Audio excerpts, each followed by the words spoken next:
Terrific teams, it is that time, believe it or not. Here's what we need. We're looking for the Alliance Picks representative from each team. We're looking for 32 students here on the infield. I have a prize for the first team to send their representative to the infield. I have a prize for the first representative from a team to the infield. I don't see anybody coming here at all. Nobody wants to hang out with us. Who's it gonna be? Botman comes in field. Vulcan comes in infield. High fives, love that. It was all a trick and a lie. I have no prize whatsoever. Just my undying affair. Take the white line, if you will, and we're gonna go straight line.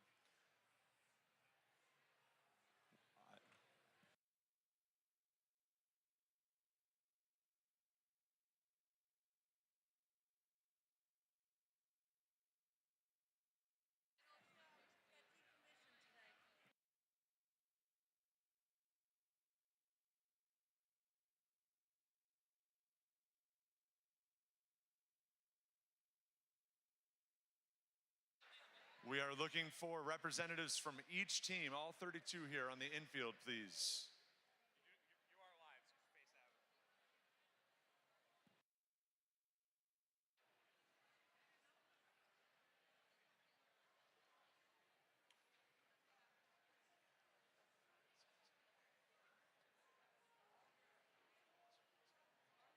We have 19 teams.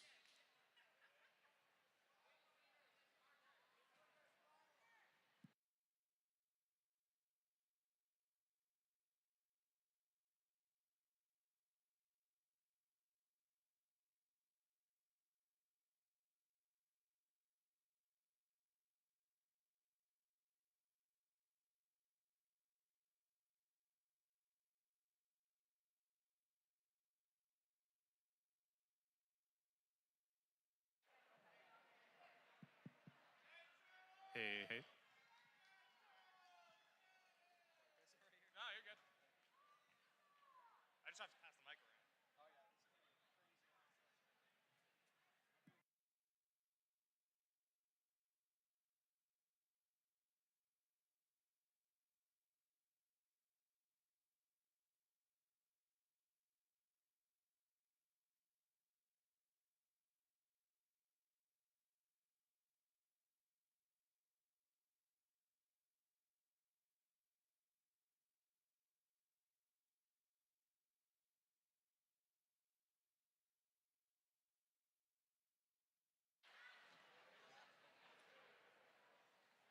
We've got Lisa Russell taking attendance here. We're looking for some teams. Do you want to call in a few? Techno Chicks, 18, we've got. Jellyfish, we've got. Robo Raiders, which one? Got it. Cut Ups, yep, down there in red. Beta.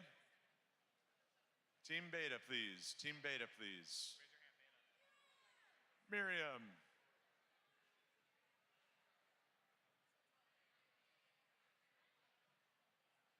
Team Beta, please report.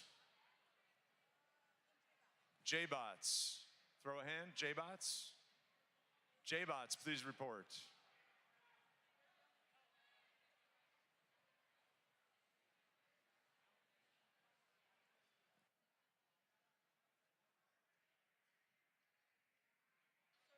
Is that it? Yeah. All right.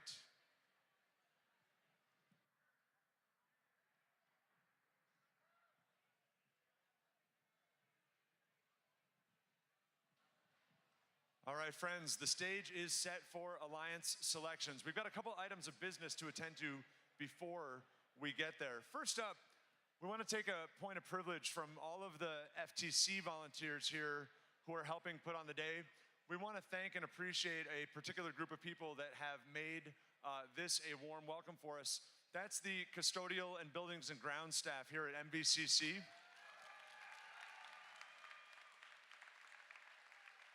They were here yesterday. They were with us at Tacos and Trivia last night. They've been around keeping the place tidy, staying ahead of us. coming after us with spills and stuff, and it's always important to remember and thank everybody who make these events work. So thank you to the MVCC crew. Now, speaking of tacos in trivia, I've got a little bit of business to attend to. It was my privilege to MC the first ever Excelsior Championships trivia night last night. And I've got some scores to report and absolutely no trophies to give out. I made some tacos and brought them back to my hotel room. I was gonna give them out today, but that just was not the move. It was not. With 168 points, tied, that's a little hot. If you can turn me back down, whoever just did that, thank you. 168 points, tied in 4th place. Give it up for the Saints and Kookie Bots, 53-56.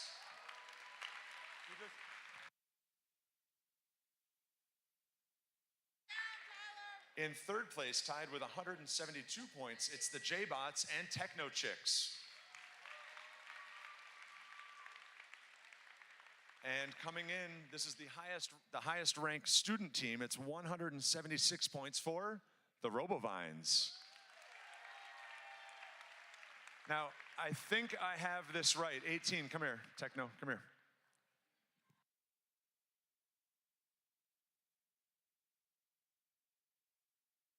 So I just wanted to fact check that. Coming in at 192 points, I believe this is the mentors and coaches of the Techno Chicks. Their team name was Tough Old Birds. So congratulations wherever you guys are. Wave a hand, congratulations. Thank you to everybody who played. We hope to make that a tradition. The tacos were pretty great too. We're good to go? Actually, I'm gonna give that to you for a table. All right, well, 64 qualification matches, 2 days of competition. It is time for us to move on to the playoff portion of the day. With 32 teams competing, we need to form the 6 alliances that will compete to become the Into the Deep presented by RTX winners here at the MVCC Utica Excelsior Region Championship. Now, here's how we select alliances. This is when everybody behind me just rolled their eyes because you have this committed to memory. First, I'm going to announce the top 6 ranked teams. The first selection will begin with the highest ranked team based on performance in the qualification matches. After the number 1 ranked team makes their selection, the next highest ranked and unpicked team will make that their selection. We continue the process until we have 6 complete alliances. Each alliance will be made up this year of 2 teams. The student representative from the highest ranked team on an alliance is that alliance's captain. After an alliance captain extends an invitation to join their alliance, 1 representative from the invited team will come up, and actually I think Jerry will come to you, and you'll either accept or decline the invitation. Now note, if a team declines an invitation to be an alliance partner, that team may not be invited to join any other alliance. That declining team does not, however, lose the right to select if they are themselves an alliance captain. So let me give you an example. If the number 1 ranked team picks number 6 and they decline, the number 6 ranked team keeps their right to be an alliance captain, and number 1 will need to extend the invitation to another team. The number 6 ranked team cannot be invited to join another alliance. If the 6th ranked team accepts that invitation, however, the 7th highest ranked team will slide forward to the number 6 position. Now, throughout the day, the teams have been scouting each other to evaluate strengths, weaknesses, and possible collaborative strategies in the playoff rounds. And this is where we see all of that scouting come into play as teams decide who to partner with. Each alliance captain is looking to make the strongest possible alliance to play out through the double elimination bracket with. Once we've got 6 complete alliances, we'll begin the playoff matches, again, in double elimination. All alliances will start off in an upper bracket where they'll play 1 match against another alliance. The losing team will drop to the lower bracket and face a new alliance in the next round. And after they've lost a second time, they'll be eliminated from today's tournament. Remember, both members of the winning alliance receive invitations to the first championship in Houston, Texas. So there is a lot on the line here. Let's meet the teams. Teams, please come up when you hear your name and number called. We're gonna start with the number 6 seed over to my left near Lisa. Please welcome the number 6 seed team from Corning Robotics. It's team 5484, the Enderbots.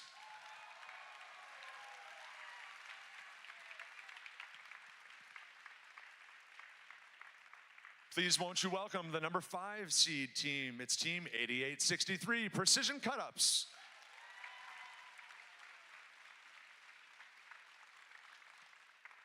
Please welcome our number 4 seed. It's team 5356, TARDIS.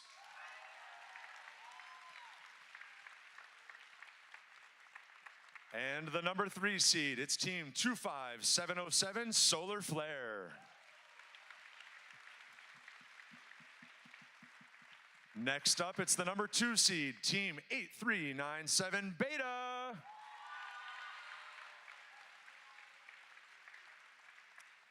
And finally, setting the 11th highest score on the planet with precision cut-ups, won't you give it up for team 14903, the Sharkbots.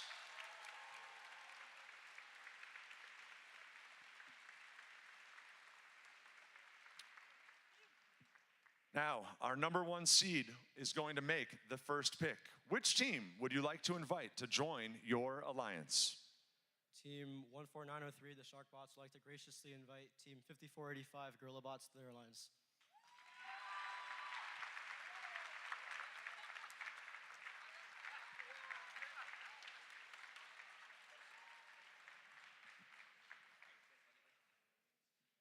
Team 5485, the GorillaBots, would like to graciously accept.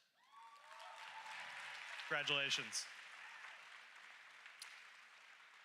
Team Beta 8397 in the 2nd seed. Who would you like to pick? Team 8397 Beta would like to invite Team 25707 Solar Flare.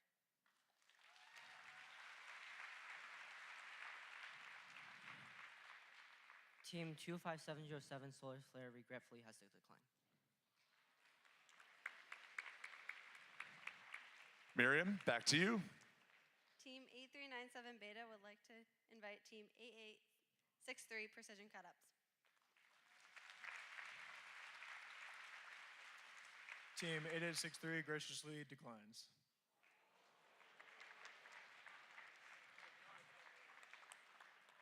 You know what to do. Team 8397 Beta would like to invite Team 5356 TARDIS.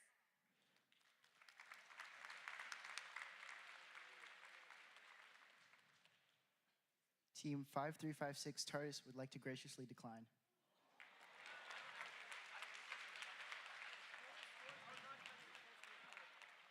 Team 8397 would like to graciously invite Team 5484 Enderbots. Team 5484 would like to graciously decline.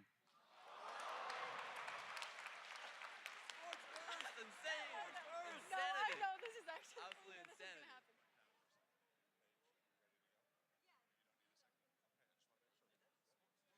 It's all good.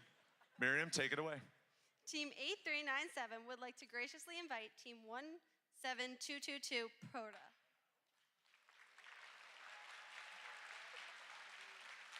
Proto, what would you like to say? Team Proto 17222 graciously accepts. There it is.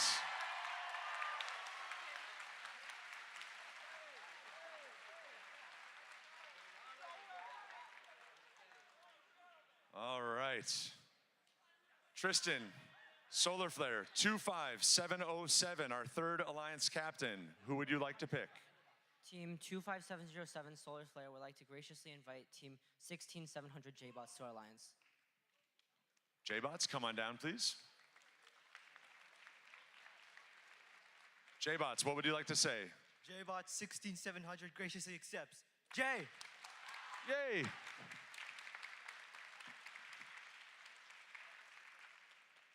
Team 5356 TARDIS. The choice is yours. Alliance 4. That's okay.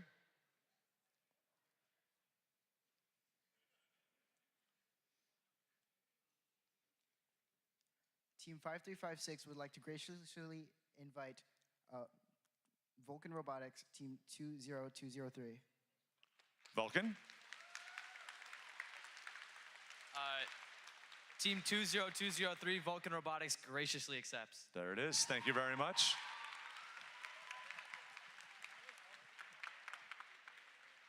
Cut-ups, 8863 from Tully. What would you like to do for the 5th alliance? Team 8863 would like to graciously invite Team 13371 Sandy Sandstoners. Sandstoners, step on up.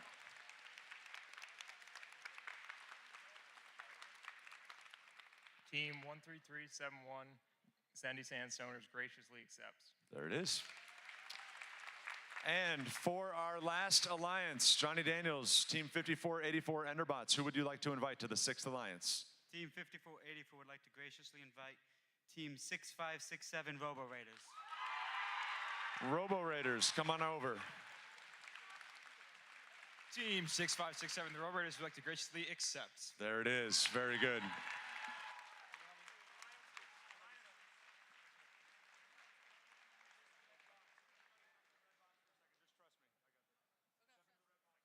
Again, friends, ladies, gentlemen, everybody gathered in the bleachers, I'd like to give it up for all of these teams whose robot day is done, whose robot season, for right now, at least, is done.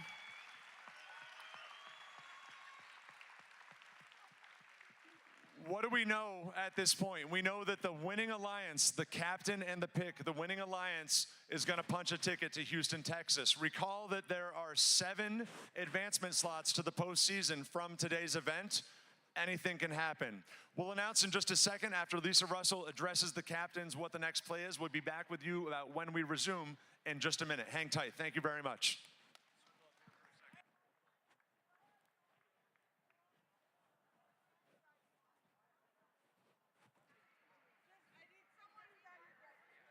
All right, teams, we need representatives from drive teams for each alliance. All 12 teams, we need you on the infield, please.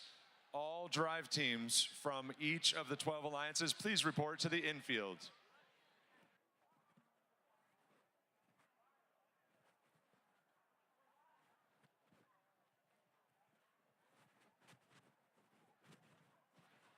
Once again, drive team, Vulcan, cut-ups, Enderbots, Sendy, Robo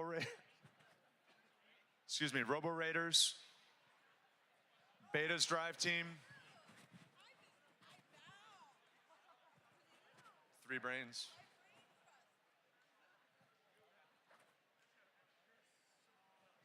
Is one representative enough?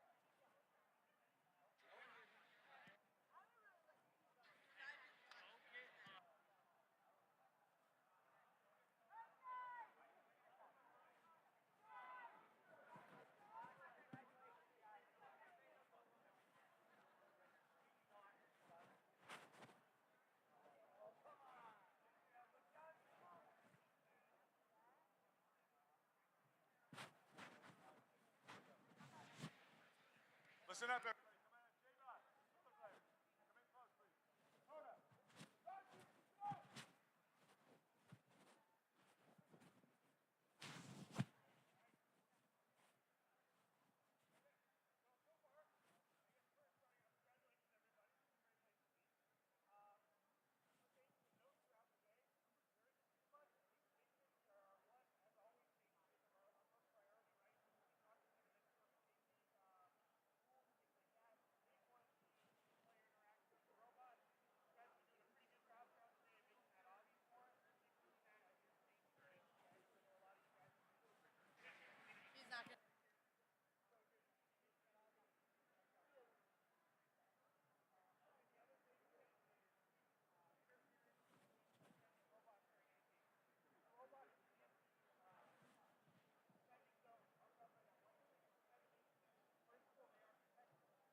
Good luck.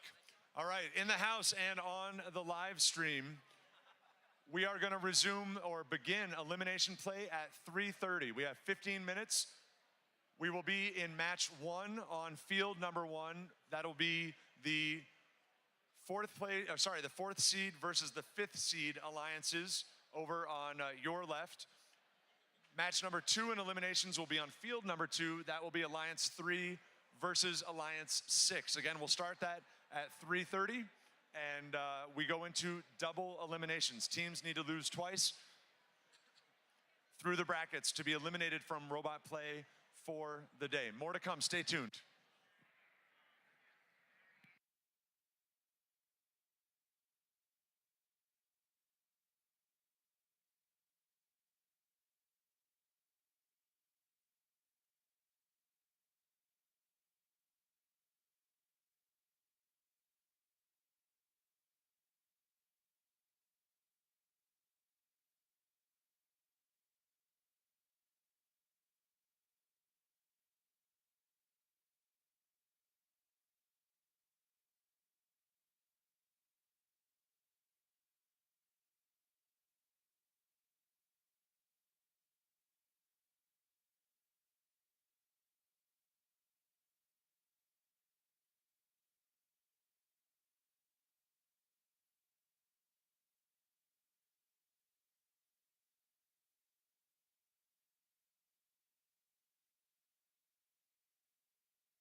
As a reminder, our first match will be beginning at 3:30, 6 minutes from now.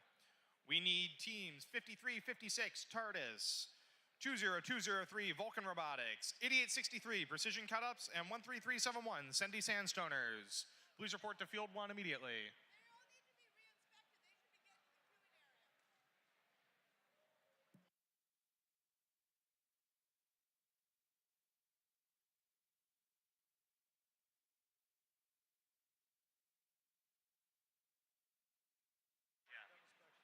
As a reminder, those robots will need to be re-inspected. Please report for inspection immediately. Thank you.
As a reminder, we need teams 5356, 20203, 8863, and 13371. Please report to Field 1 for reinspection immediately. Thank you. Hey, hey, hey, check one, hey.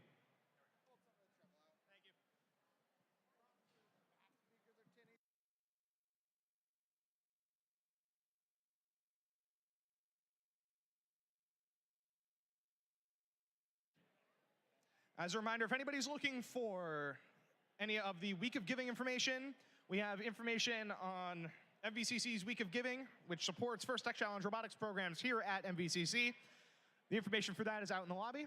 In addition, if you're interested in learning more about Mohawk Valley Community College, we have a lovely table off to the side by the entrance, which has all of the information you may need.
So both fields have already been checked out for compliance on measurements, distances, and dimensions by our referee crew.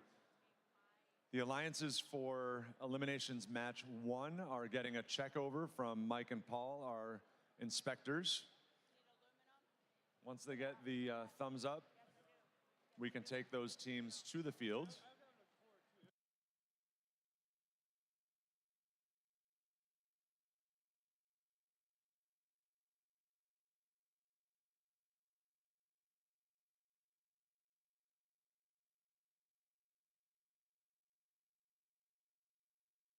We're queuing teams to the fields for match 1. This is going to be Alliance 4 v Alliance 5. In addition, as we prep for match number 1, if we could have the teams involved in match number 2, please report to Field 2 for inspection. That is teams 25707, 16700, 5484, and 6567. Please report to Field 2 queuing areas for reinspection. Thank you.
So in eliminations, the rules are unchanged.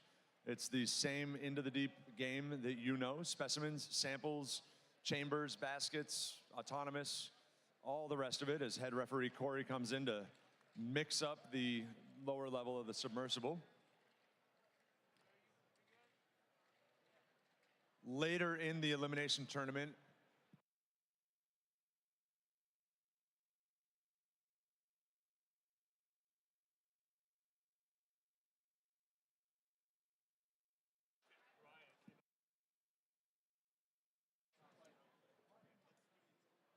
remembering it's a double elimination tournament, so teams that lose a match move to a lower bracket where they would need to lose again to be eliminated.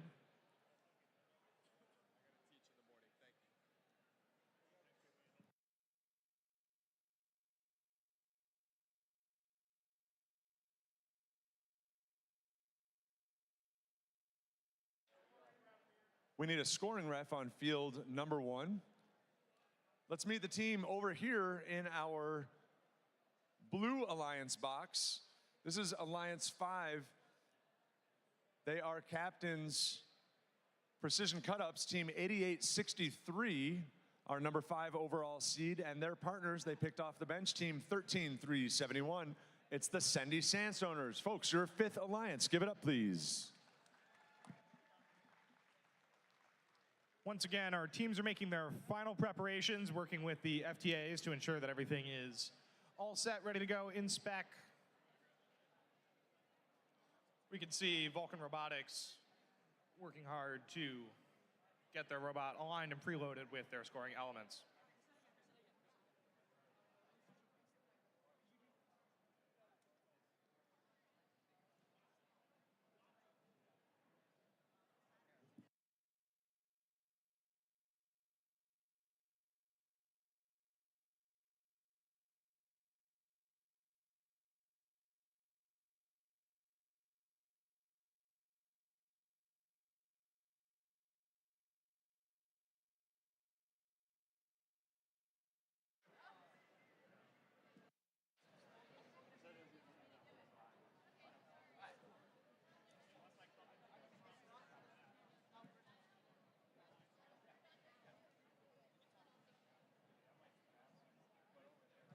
Alrighty, Red Alliance, are you ready?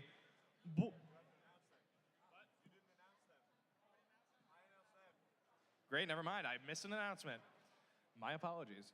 Joining us in the Red Alliance from Corning, New York, it's team 5356 TARDIS. And joining them in the red square from Cross River, New York, it is team 20203 Vulcan Robotics. There we go.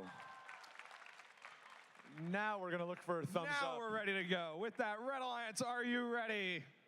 Blue Alliance, are you ready? Referees are ready. Scorekeeping is ready. Let's get this match started in 3, 2, 1. Start of the match, all 4 robots are in motion. 5356 TARDIS scoring their preloaded specimen as well as passing 3 samples over to their human player. Cut-ups goes for the high basket with 1, 2, 3 samples that are going for their 4th off the spike mark. They score that one as well. Really beautiful play. Sendy trying for a specimen, but they went in empty-handed. We'll see if they get one. Nope, came up just short from their human player. Vulcan Robotics 20203 scoring 3 Alliance neutral samples in their high bin. TARDIS ending the match with 4 specimens on the bar. Going into the tally op, our scores are 131 for red and 100 for blue. This is going to be a very close game. Cut-ups in their customary position on the backfield, playing the sample game, harvesting out of the submersible, making a little pirouette around Cerebus, the Vulcan bot. Meanwhile, Sendy on the audience side looking for blue samples to bring to their human player.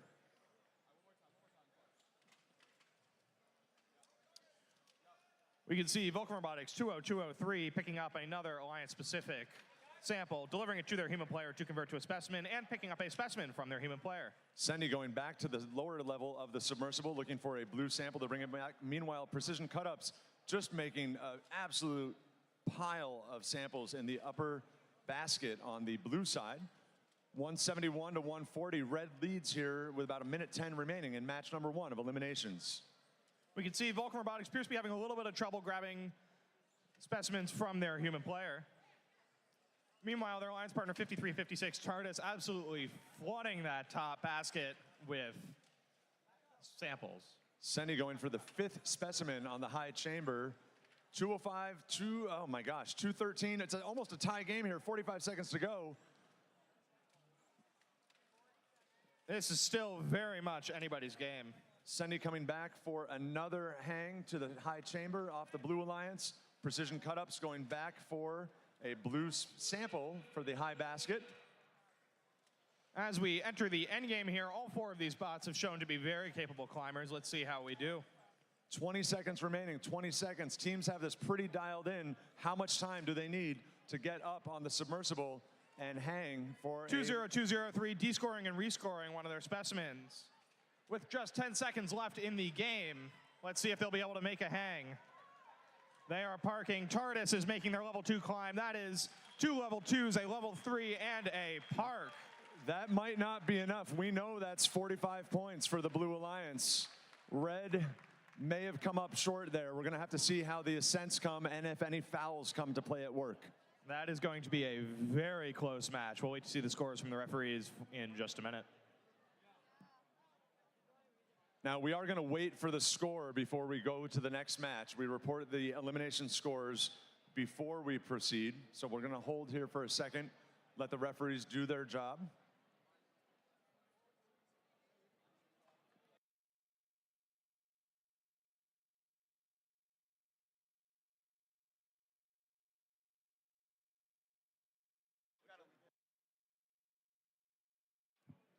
So we just heard from Vulcan Robotics, one of the issues they were having, especially with how they were able to pick up those specimens from the human player, was that their linear slides actually are drifting over time over the course of the match and slowly losing their odometry positions. They keep re-indexing higher and higher as the match goes on. Hopefully that's something they're able to fix in the time between matches. We will see them again in just a few minutes.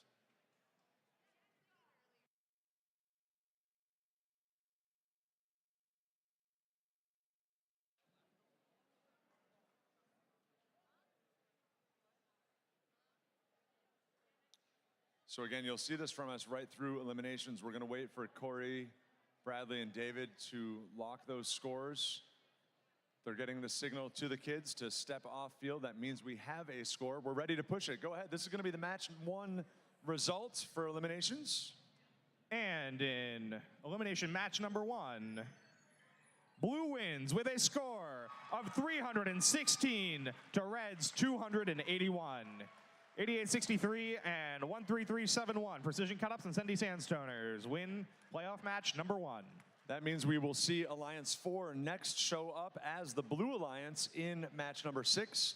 Meanwhile, Alliance 5 sails clear through to match number 3. They stay in the upper bracket. Alrighty, let's get ready to meet our teams for elimination match number 2. Starting off with the Red Alliance, we have from Scarsdale, New York, it's team 25707 Solar Flare. Joining them from Hopewell Junction, New York, it's team 16700 J-Bots. Over here with me on the Blue Alliance, we've got team 6567, the Alliance partner in Alliance number 6. It's Robo Raiders. And our Alliance 6 captain from Corning Robotics, it's team 5484, the Enderbots.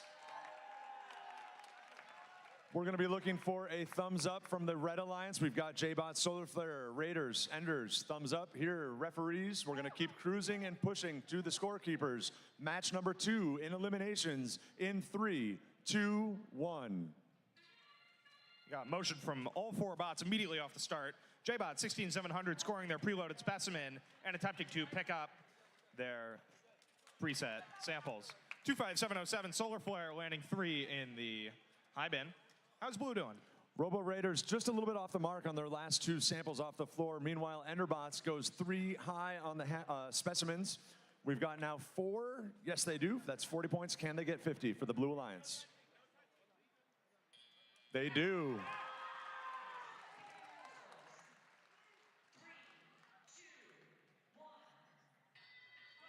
Coming out of Autonomous, we have 111 to 132 favoring Blue.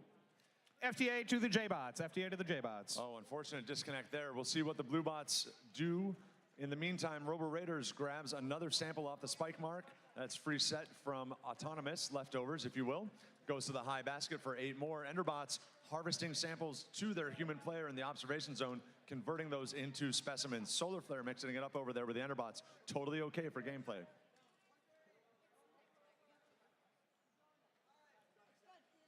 J-Bot's back alive with you there, Jerry. Yeah, over here on this side, we can see J-Bots reusing a strategy we've seen many times today, banking loads of specimens that they can then deploy later in the match. Their alliance partner, Solar Flare, continuing to fill up that high basket.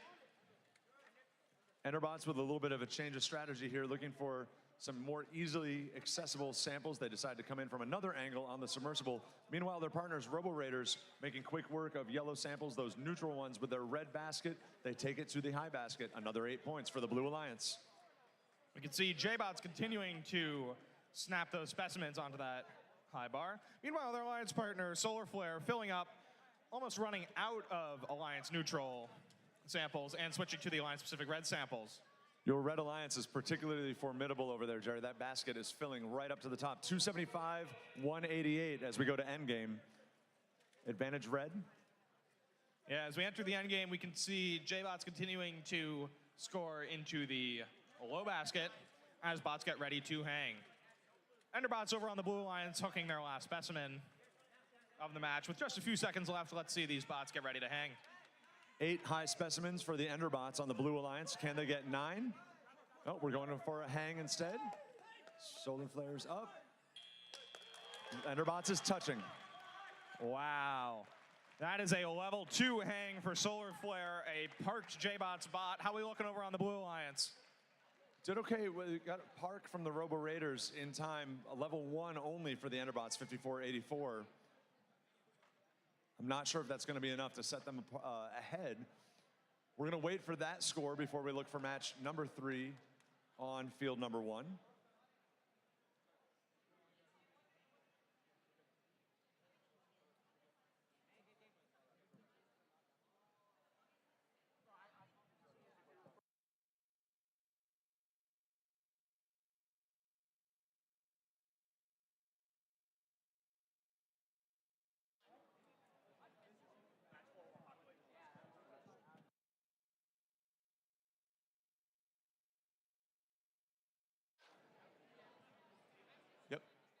You'll see a timer on the displays. Teams get 8 minutes from the start of the previous match before their next gameplay. That's for maintenance, batteries, and the rest. Why does that apply right now? Because Sendy and Cut-Ups made it through. They punched their ticket to match 3 after match number 1. So they, and I don't think this is going to be a problem, but they've got 2 minutes and 40 seconds before they need to play.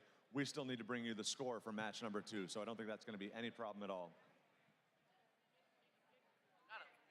Real quick housekeeping note, we have been asked by the Jorgensen staff, the blue mats in the corner are not for climbing on. Please, if you can refrain from any lounging or climbing on those mats, that would be much appreciated.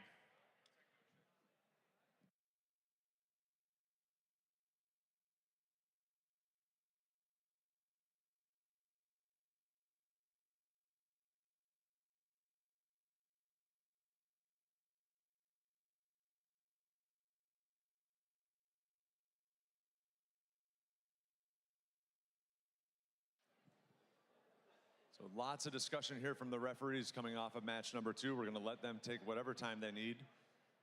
It's always interesting to see that many refs talking at once. You know, something's happening over there. It's a herd of zebras.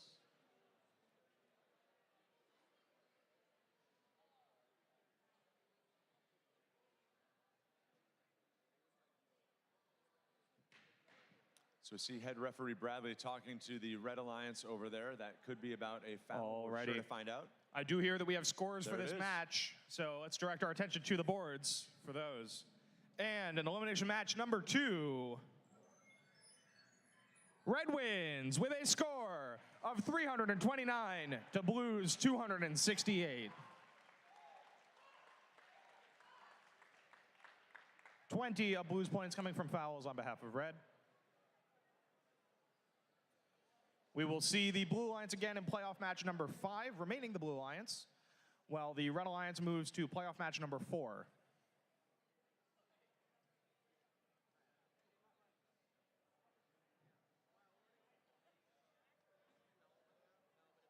Alrighty, let's get ready to meet our teams for qualification match number 3. In the red square from Mamaroneck, New York, team 14903 Sharkbots. And joining them in the Red Alliance from Corning, New York, it's team 5485 GorillaBots. And we just saw them, the winners of match number 1 over here on my right. It is the Alliance 5 captain, team 8863 Precision Cut-Ups. They are partnered with team 13371 with their 3rd level ascent. It's the Sendy Sandstoners.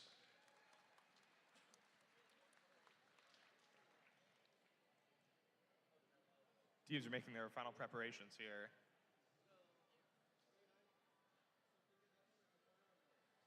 And with that, Blue Alliance, are you ready?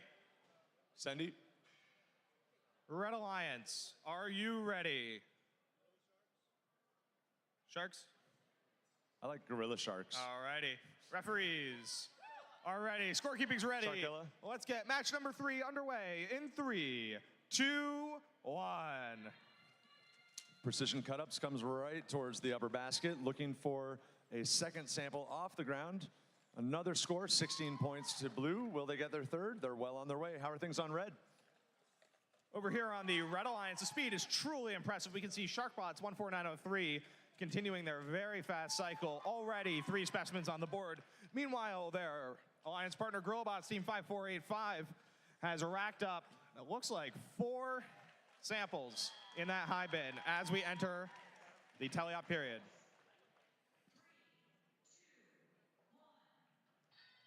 Precision Cut-Ups making sure that the referees noted they had a level 1 park and auto, a little zip tie touching the bar as they go into the submersible looking for samples to bring back to the high basket. Meanwhile, Sendy harvesting samples for conversion to specimens. We've seen that gameplay all day. These teams very complementary to each other.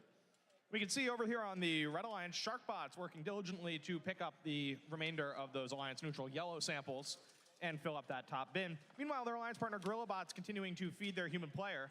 Couple bits of robot-on-robot contact there between GorillaBots and Precision Cut-Ups. Sendy making, looks like 7 or 8 here in the high basket at this point precision cut-ups, as Sendy gets more blue samples to their human player. They're banking some for wall play late in the game. They'll have to send that last one home, out of reach for the human player. Got to stay in the observation zone. Another blue sample for precision cut-ups comes to the tall basket. They are filling that thing right up. We can see Sendy Sandstormer still utilizing that upside-down feed method over for the Blue Alliance, hooking their specimens actually backwards on over, similar to how GorillaBots is over on the Red Alliance.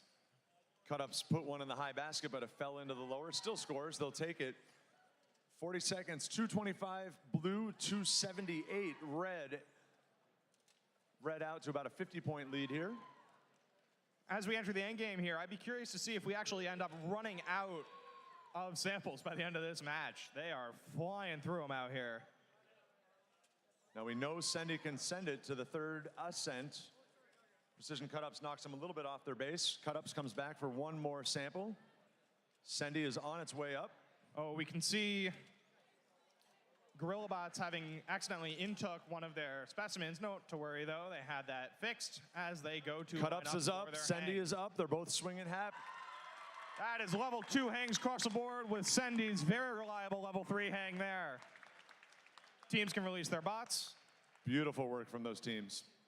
Raw score coming out, 338, 277 favoring red. But we'll see how those hangs play into it.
Alrighty, here we have the scores for elimination match number 3 on the board. Let's get those up there now.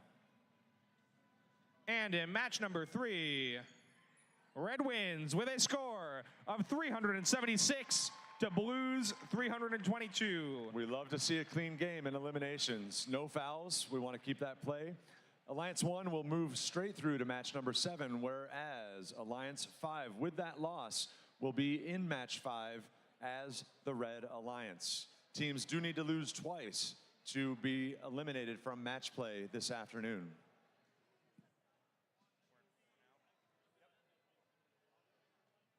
Alrighty, let's meet our teams for match number 4. In the red square, from Plattsburgh, New York, it's team 8397 Beta. And joining them from Breezeport, New York, it is 17222 Proda. I want to shout out the J-Bots here, 16700. There is a pre-match auto checklist at my feet. I respect that so much, making sure all is in order. Give it up for the J-Bots, 16,700.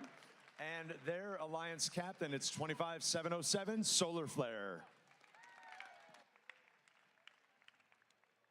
All is in order. Can we check in with the Red Alliance? Thumbs up, Beta, Proda, thumbs. J-Bots, Solar, Flarebots, thumbs.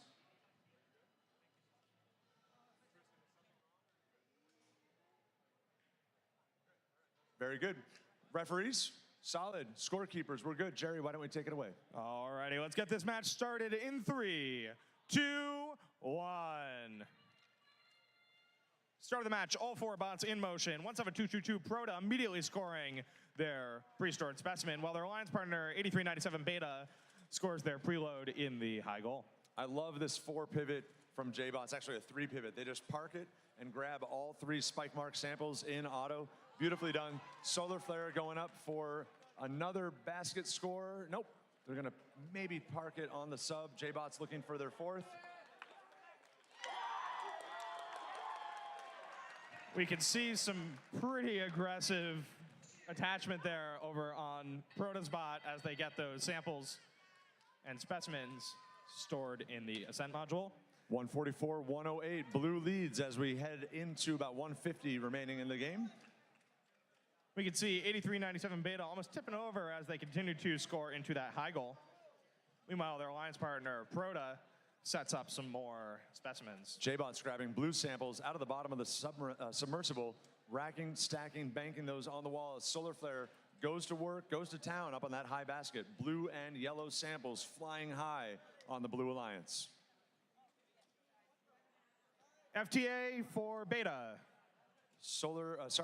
J-Bots now has 5 samples, soon to be 6, converted to specimens. Those will be scored late in the game. That should be worth 60 points if they get to the high chamber. And back over here, we can see Proto setting up 1, 2, 3, 4, 5, 6, 7 specimens. Hopefully they can get all those on the board at the end of the game. J-Bots took the scenic route to get that last sample, made Beta do a little bit of extra work, a little strategery going on. 200 to 124, 208 that is. Blue Alliance leads, 45 seconds remaining in match number 4.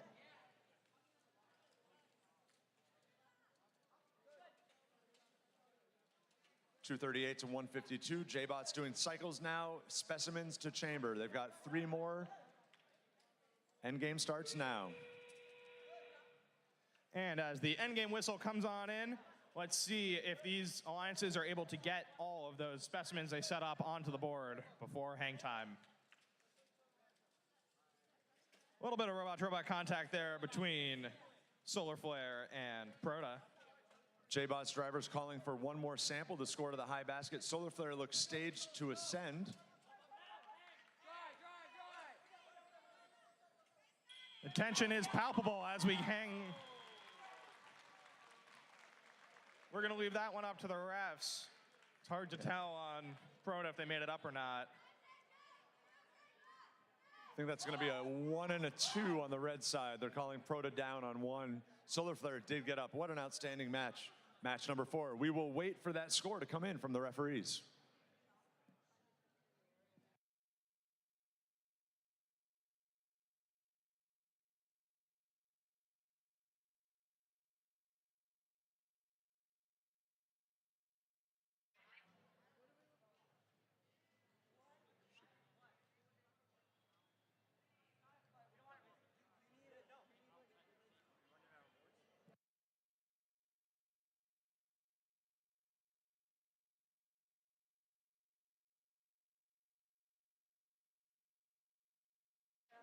Tina Betts, if you are in the house, could you come to pit admin, please, or game admin, Tina Betts?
So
Alrighty, here we have scores for qualification match number 4. Excuse me, final match number 4. Let's get those on the board. what do we say, Jerry?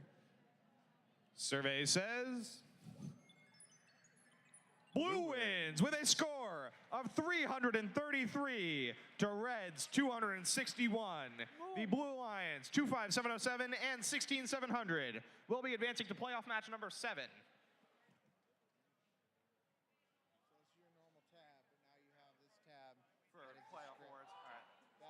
That was with some fouls back and forth, 20 and 15 exchanged. With that, we can turn our attention to field number 1 for match number 5. So over here in match number 5, Alliance number 5, that's Precision Cut-Ups, team 8863, partnered with Sendy Sandstoners, that's 13371. They have 1 loss so far. They need to win to stay alive. I think that's true for both of these teams. Jerry, Blue Alliance? Indeed, over here on the Blue Alliance, from Corning, New York, it's team 5484, the Enderbots. And joining them in the blue square from Red Hook, New York, it's 6567, the Robo Raiders. We are customarily looking for the Blue Alliance. Raiders, Enders, thumbs up. Thumbs up. Red Alliance, referees.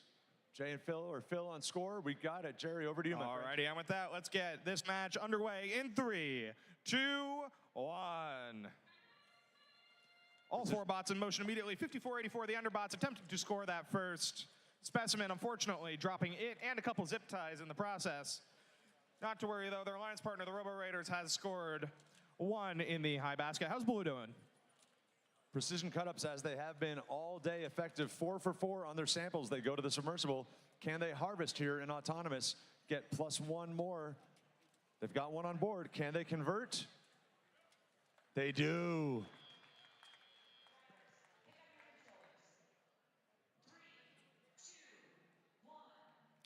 Sendy's got a couple specimens there to pick up. Jerry, what's the score? Scores coming out of Autonomous. We have 192 favoring Red.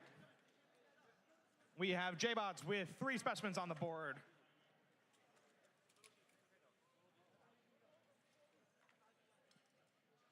Really smart transfer device here from PCU.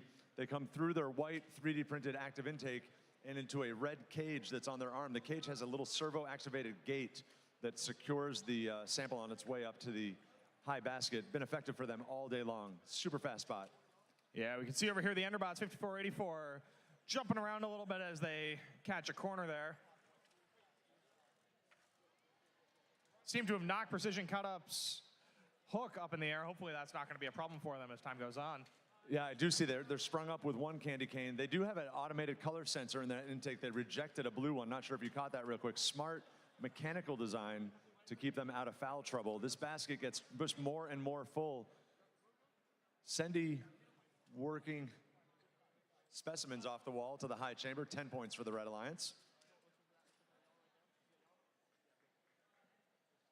Over here on the blue lines, 5484 Enderbots continuing to pick up those specimens. Meanwhile, their alliance partner, Robo Raiders, is filling up that high basket.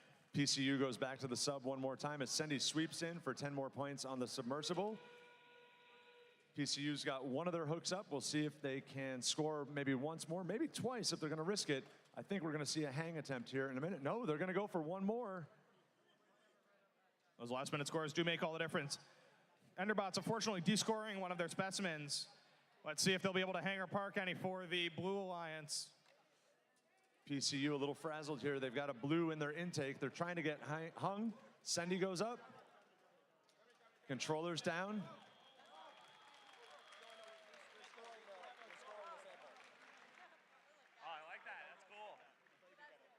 So we heard over here from Robo Raiders, they were debating about parking in the corner there, and were actually attempting to do it to score what they had internally. We are hearing from the refs that is not allowed because it is still touching the robot and in control of the robot.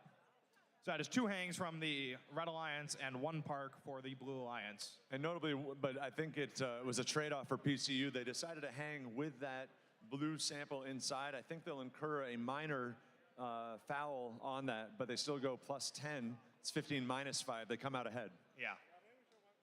This deep in the day, you got to take every point you can get.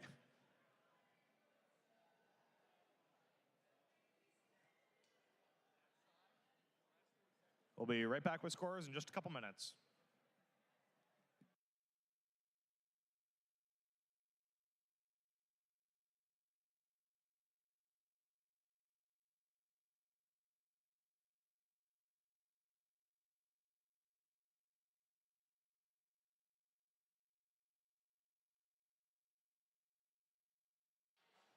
So just overheard a little chat. We're not sure if it's going to result in anything, but a solid and gracious warning from referee Ted to Precision Cutups to watch that Rule 427 infraction in those final 30 seconds.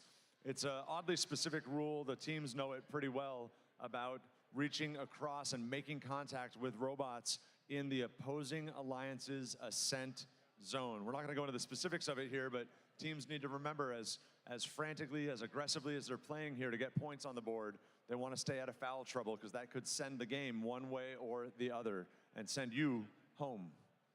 Alrighty, here we have scores for that match coming up on the board now. And in that most recent match, Red wins with a score of 265 to Blues 258. Very close game there. Those fouls from red to blue did not swing the game, but that is a very, very close one. Friends, could we please recognize at this time our friends on the 6th Alliance? That's 65-67 Robo Raiders and 54-84 Enderbots. Alliance 6's robot game day is done. They can go have a seat or pack up in the pits and enjoy the rest from the bleachers. We still have judged awards ahead of us, and all 32 teams are eligible for those as we cast our attention here to the field number 2 for match number 6. Alrighty, let's get ready to meet our teams for match number 6. Starting with the Blue Alliance. Hailing from Corning, New York, it's team 5356 TARDIS. And joining them from Cross River, New York, it's 20203 Vulcan Robotics.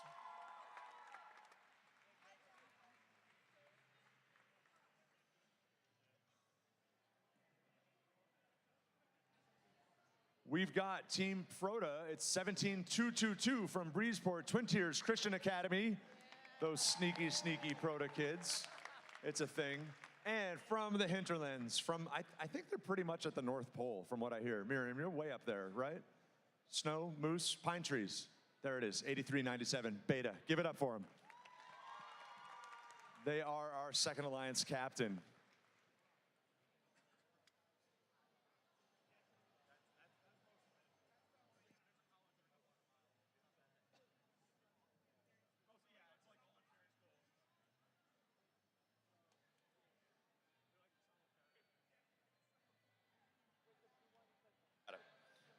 All right, a couple little adjustments there. We can see our human players over at Proto getting nice and organized. Everything all set up just how they like it. With that, Red Alliance, are you ready? Blue Alliance, are you ready? Referees are ready. Scorekeeping is ready. Let's get this match started in 3, 2, 1. Proto and Beta come out. Proto to the high chamber, Beta to the high basket. It's 18 points for the Red Alliance together. Beta in search of more samples from the floor as Proto harvests those samples to their human player, grabbing a specimen off the wall to the high chamber. Jerry? Over here on the Blue Alliance, we have Vulcan filling up that high bin currently with 3 specimens. Meanwhile, 53-56 getting 2 specimens onto that high basket. High basket for Beta as well. We've got 3 there. That's good for 24 points.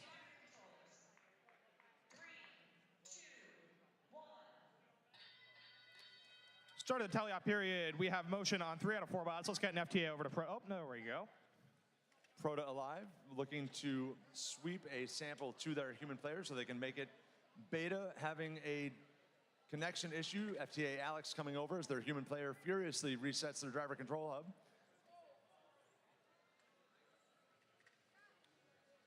There we go, Beta to the high basket. Proto alive as well. Yeah, back over here on the Blue Alliance, TARDIS continuing to score, setting up a couple more specimens for their alliance partner Vulcan to pick up. Meanwhile, TARDIS filling up that high basket with additional samples. Beta scores right now, 128 blue, 107 red. Beta going after the yellow samples at the bottom of the submersible. Red as well eligible, the Red Alliance. 8 points apiece up to the top basket. Proto sweeping samples to the observation zone so their human player can... Very hard collision there between Yeah, I heard that over 17222 here. Proto and TARDIS's bot. Hopefully no damage to either unit. Proto is set up with quite a few specimens on the sidewall. Look for these scores to pitch and shift as the match goes on. Beta back to the sub, back to the high baskets. Drops a sample right into their chassis. They're gonna have to shake that loose before they touch another one.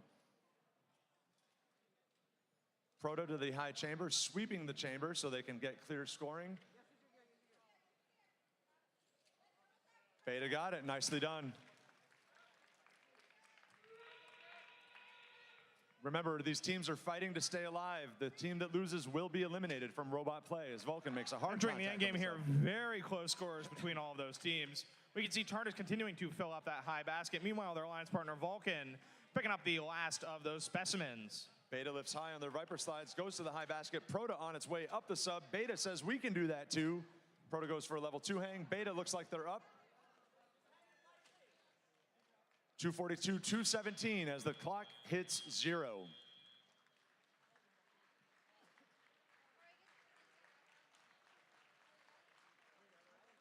Wait.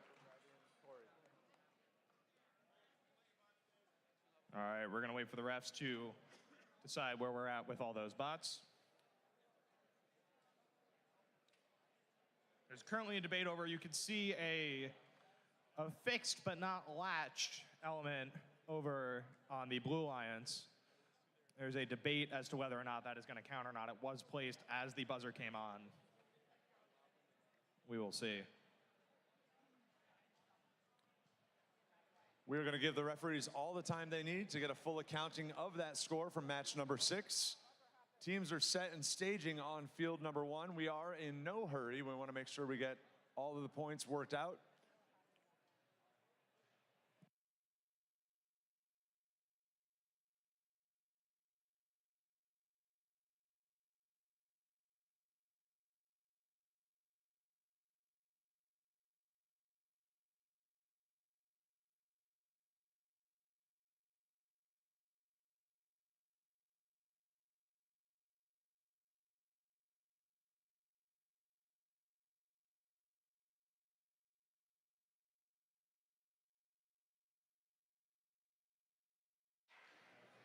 J-Bots pushing through their pre-match checklist over here on the Blue Alliance, getting ready for match number 7.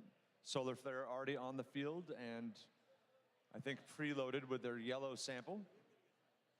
A little bit of electrostatic maintenance for Sharkbots, 14903 on the Red Alliance with their partners GorillaBots, trying to reduce any impact of electrostatic discharge or disconnects during the match. Jerry, can you talk a little bit for the crowd about the tools or the resources available to students to minimize ESD on their robots? Yeah, so teams are not allowed to directly ground their robot to the field. They are, however, allowed to ground internal components of the robot to each other. So we can see components like ESD grounding straps being used between the control hub, expansion hubs, and power system to the frame of the robot to minimize any ESD disparity between the control electronics and the frame of the robot. Because we are on foam tile floors, there is a high propensity for static electricity to build up as these robots move around the field. We do attempt to mitigate that throughout the day. However, the fields themselves are not grounded to any source, so ESD does build up as time goes on. Our referees are still hard at it coming out of match number 6. They're looking through the rule book, frankly. Want to make sure that they've got that. I think the question there is that late specimen hang on the high chamber for blue.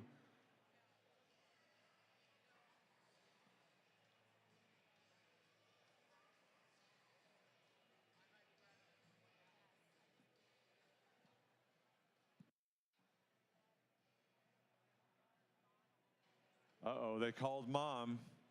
Lisa Russell, the region head ref, has stepped into the conversation. You can see it's always quite a debate when we have the people not in the ref shirts getting into the ref circle.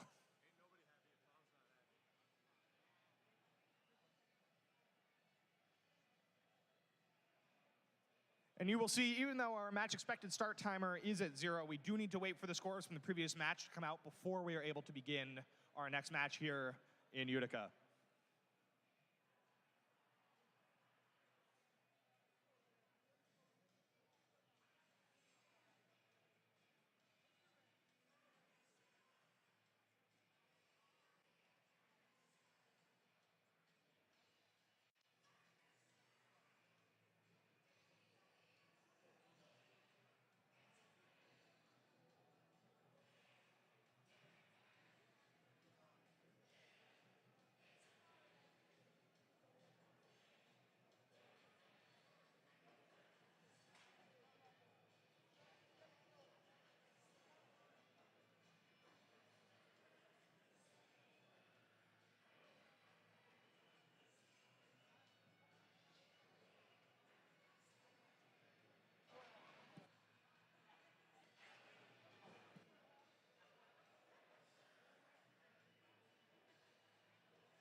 So checking in with Bradley, we're going to get this score up, and then we can walk you through what's happened here on match number 6. We'll see what the result was.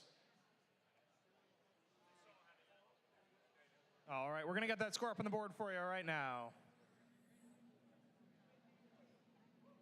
And in match number 6, Red wins with a score of 267 Oh my goodness. to Blues 265.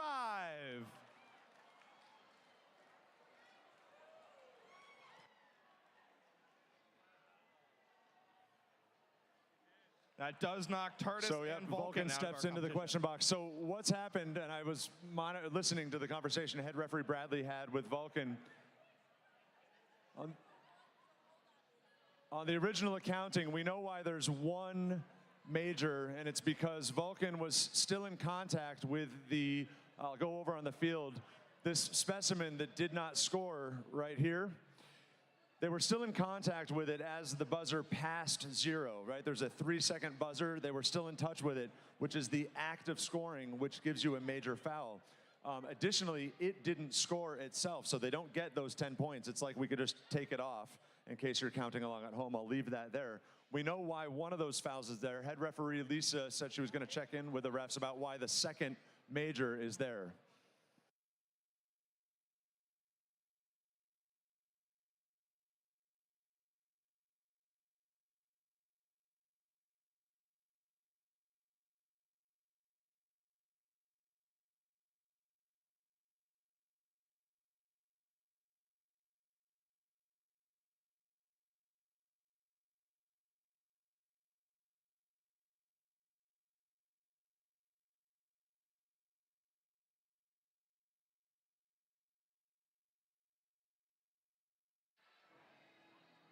Alrighty, well, they finish up over there. We're going to introduce our teams for playoff match number 7.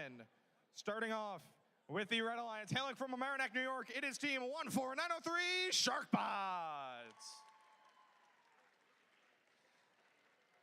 And completing the Animal Alliance over here on red, from Corning, New York, it's team 5485 GorillaBots. Over here on the Blue Alliance from Scarsdale, New York, it's team 25707 Solar Flare. And joining them from Hopewell Junction, New York, it's team 16700 J-Bots.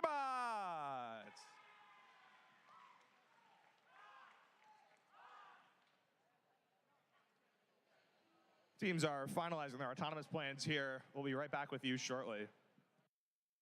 Jerry, we do want to clarify on that previous match, match 6, just very, very briefly, and the kids have accepted it.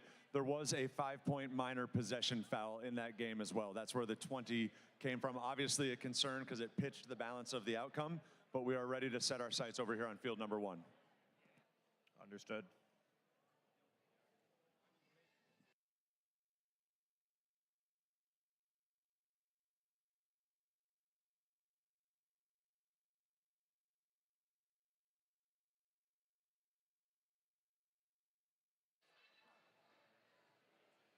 We're on the doorstep of match number 7. After match number 8, we will start breaking into our judged awards.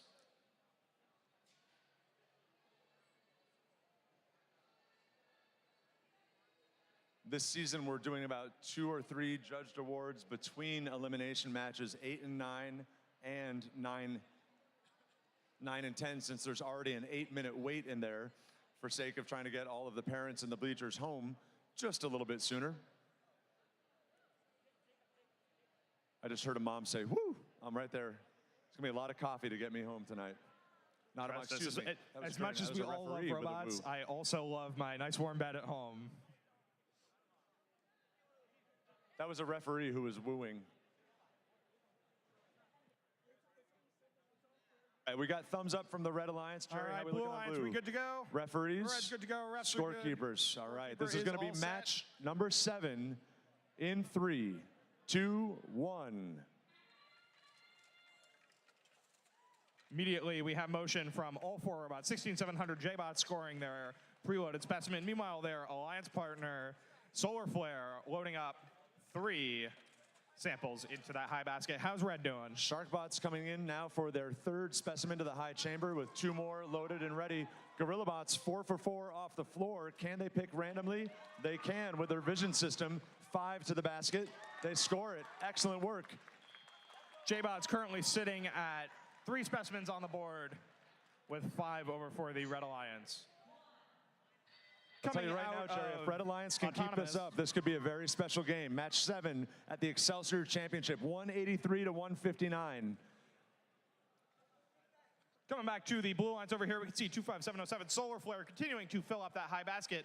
Meanwhile, 6700 J-Bots jockeying a little bit with the Sharkbots for possession of that Alliance Pacific.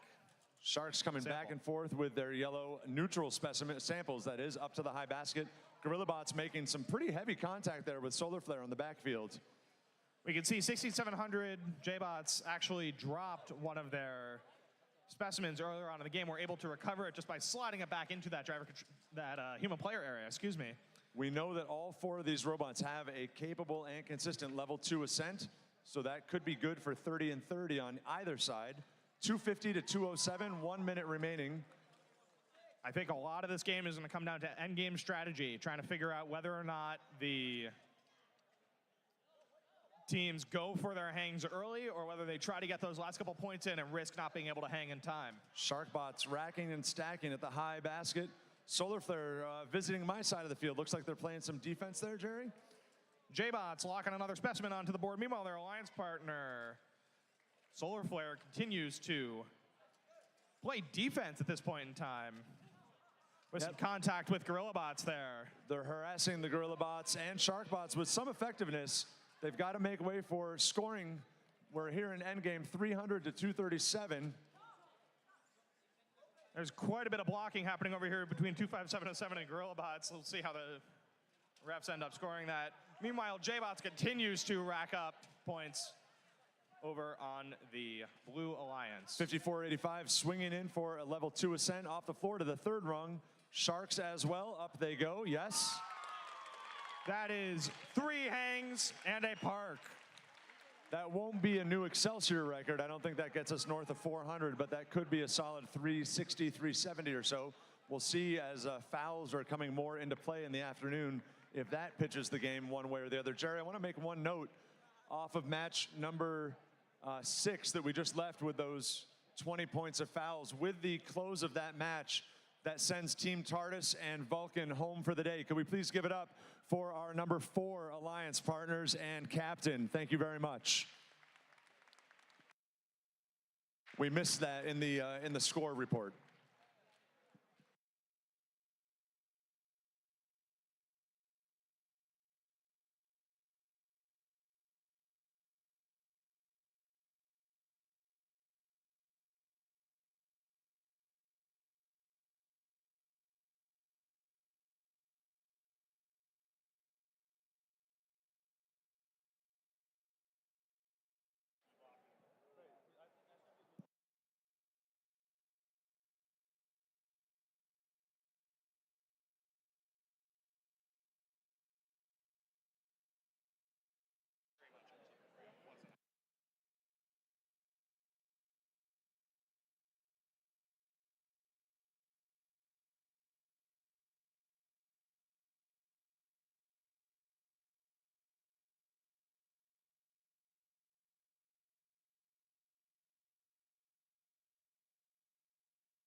That was match 7. Again, after match 8, we will pivot to some of our judged awards. We've got a thumbs up here. Let me bring you the match 7 score. Match 7 is going to go to, here we come. It's going to go to the Red Alliance. Red Alliance wins 392 to 295. So that sends our number 1 Red Alliance to match number 10. They're getting a perfect play. Match 3, match 7, match 10. That also moves our Alliance 3 into match 9. Next up, match 8, field 2.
All right, it's time to meet the teams for match number 8. With me over here on the Blue Alliance, this is going to be our Alliance 5, captained by Team 8863 Precision Cut-Ups.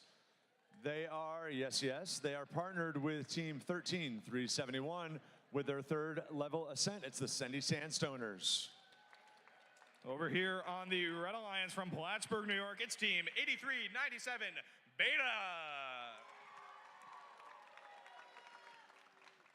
And joining them today from Breezeport, New York, it is 17222 Proda.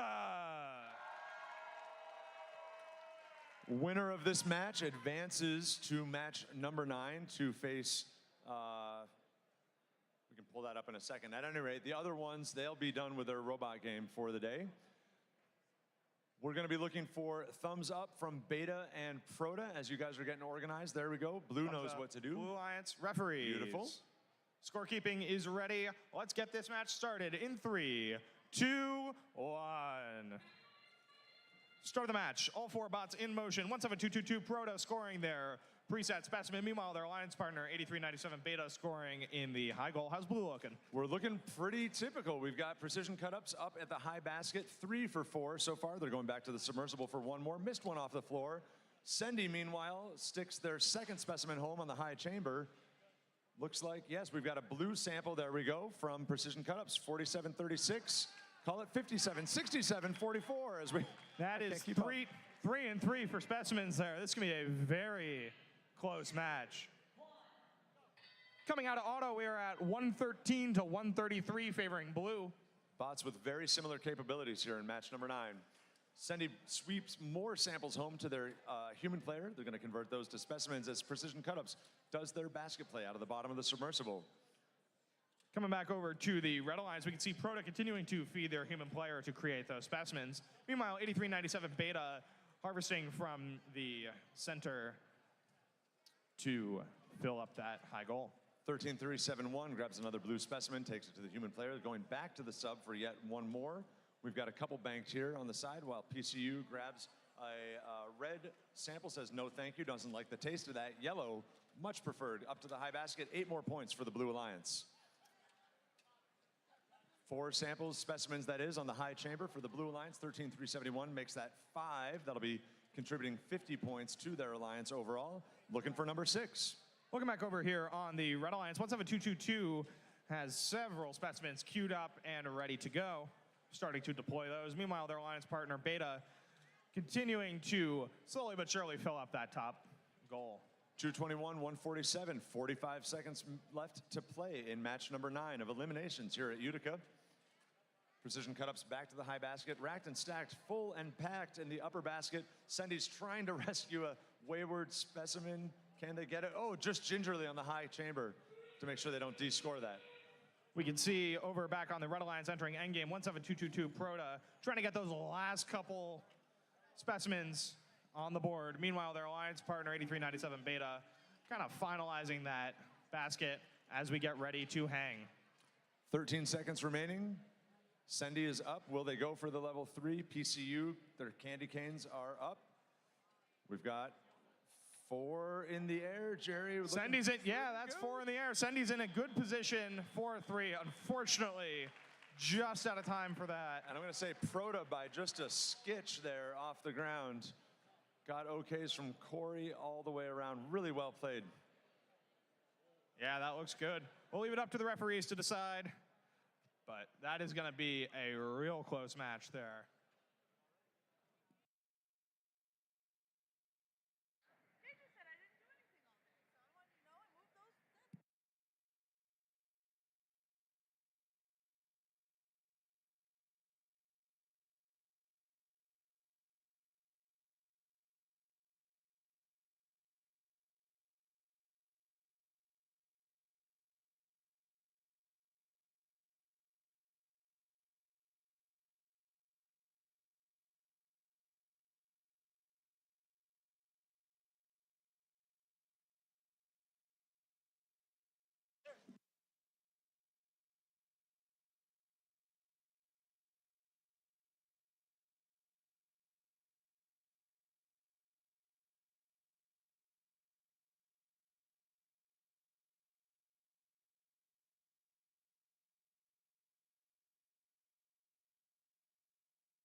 So we're going to report this score. I'll take care of that. Jerry's getting ready for our first awards. Go ahead and push it, scorekeeper Jay and Phil.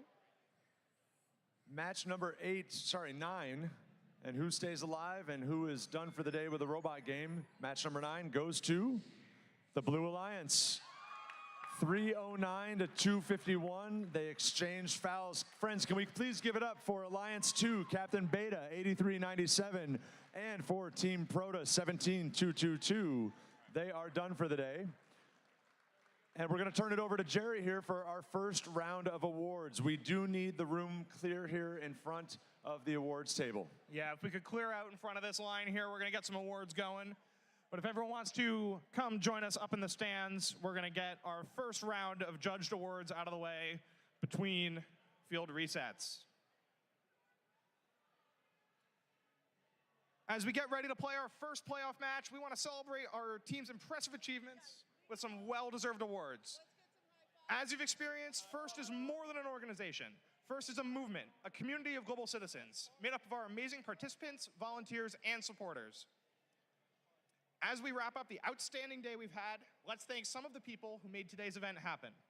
Today could not have been possible without our volunteers. We have some amazing volunteers at this event. Let's take a moment to celebrate them. As your roll is called, please wave or stand to be acknowledged. Our referees, field managers, and field reset folks.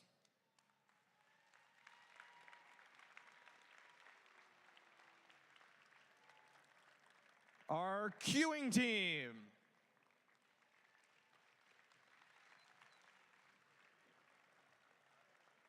And all of our technical volunteers, our FTAs, FTAAs, CSAs, and inspectors.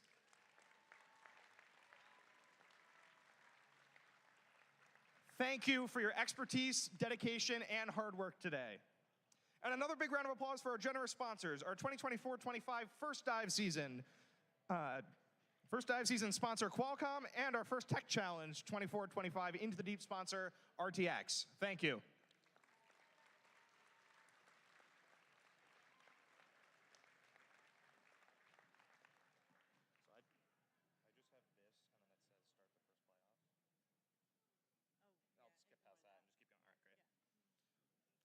Let's welcome our judges. Will the judges helping with the first award please come out and join me? They're already here, even better. If your team is named as a winning second or third place, please stand and accept your applause from where you are in the stands. And with the first place winners from each award, please come on down and join us at this lovely high five line. We're going to start at that end, work our way across. We're going to start off with the Design Award. The Design Award expands on this year's challenge, inspiring teams to incorporate industrial design into their robots. These elements can be shown in the simplicity of their design, as it applies to the tasks, the look or feel of the robot, and in how the design allows us to think of robots in new ways. In second place for the Design Award, we have Team 12737, Electric Mayhem White.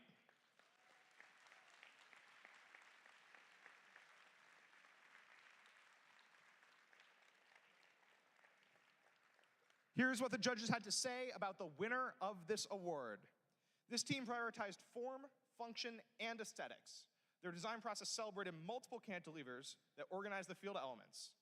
Their elegant design rings true as the sound of a hammer striking an anvil. The winner of today's Design Award is Team 20203, Vulcan Robotics.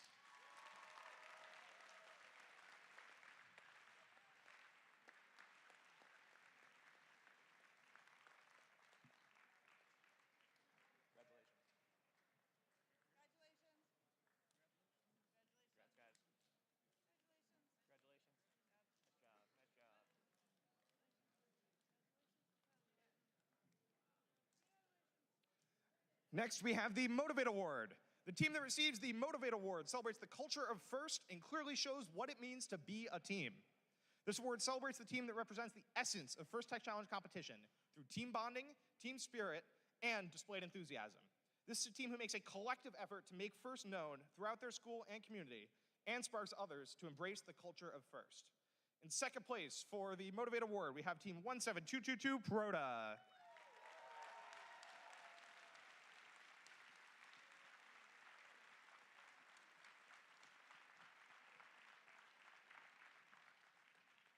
Here's what the judges have to say about the winner of this award. Energized by the deep, this team sparks motivation in teams overseas.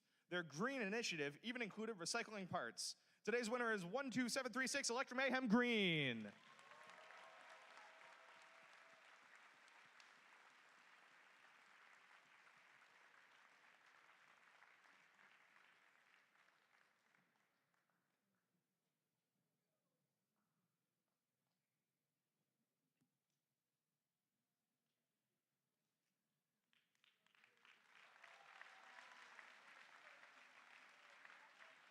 Congratulations, guys. Nice job, nice job, nice job.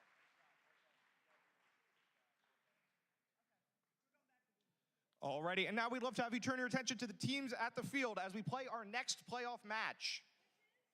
What are we, 8, 9? 9.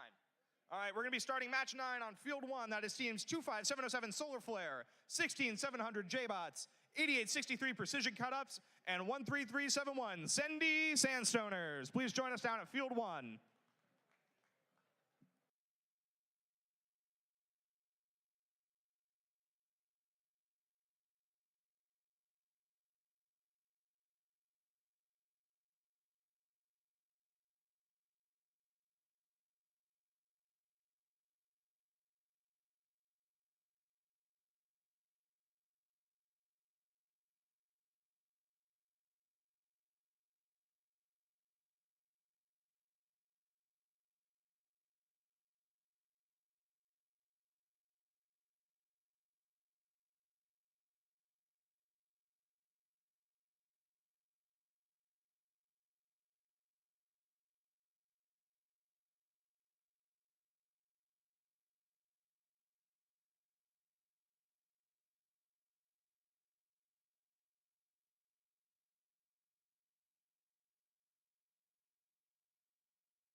With 38 seconds left before the start of this next match, we can see our teams taking the field, beginning their startup checklist. We have Precision Cut-Ups out with their checkboard doing their pre-auto checklist. Teams aligning their robots nice and precisely. As a reminder, we are playing playoff match number 9. The winner from this match will advance to face the A1 ranked team at match number 10, our final match of the day.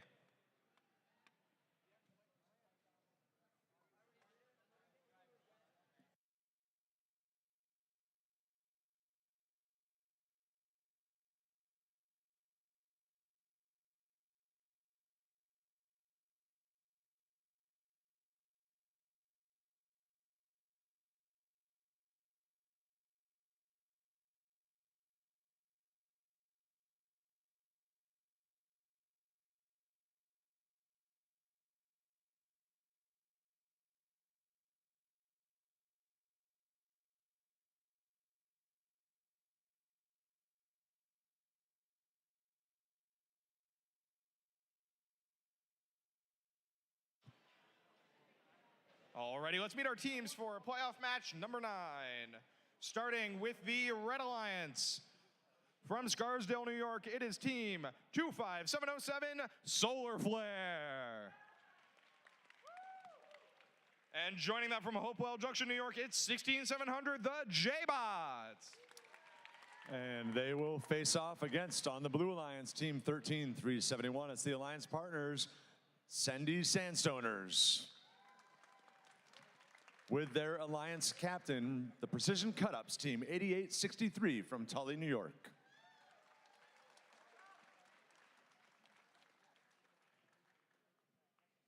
We have our teams making final preparations here.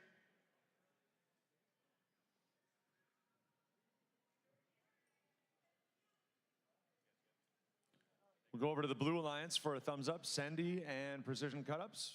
Looking good from both of you. Excellent.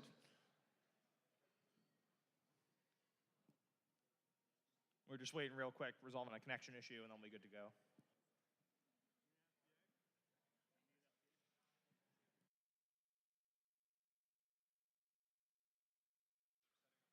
Setting up their auto. My Time to go, friends.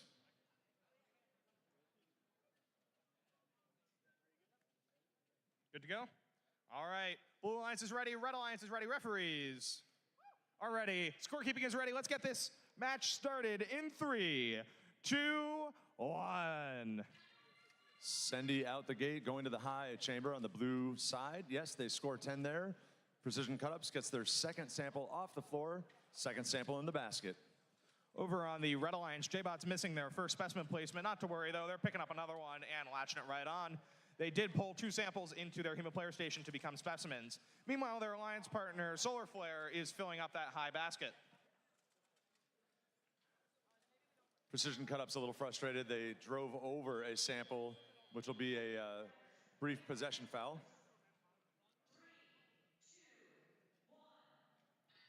But now they can Entering rescore the it. teleop period, our score is 141 red, 88 blue. Cut-Up's J-Bot's going back. latching a second specimen. Cut-Ups in and out of the submersible with their gated cage coming up to the high baskets. They've got a little bit of cleanup they can do here in their own net zone. We'll see if they choose to. Back to the submersible once again. Sendy looking for blue specimens on the floor to bring to their human player, convert those to specimens. PCU comes back up, yet another sample in the high basket.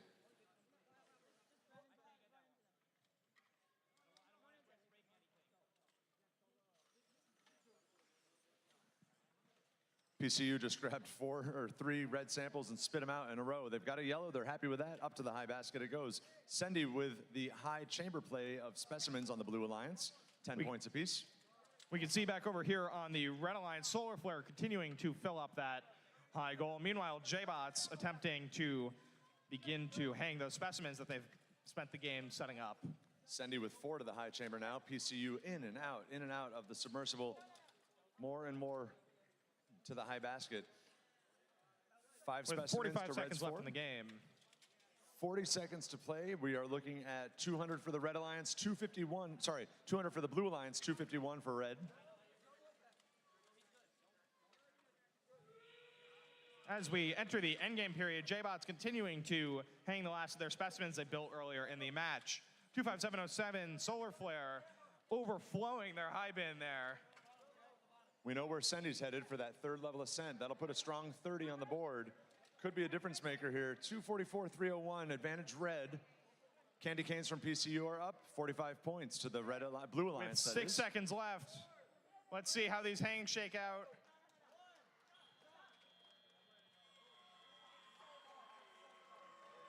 That is going to be a very close match. That is a level 2 hang each for Solar Flare and Precision Cut-Ups. A level 3 hang for Sendy Sandstoners.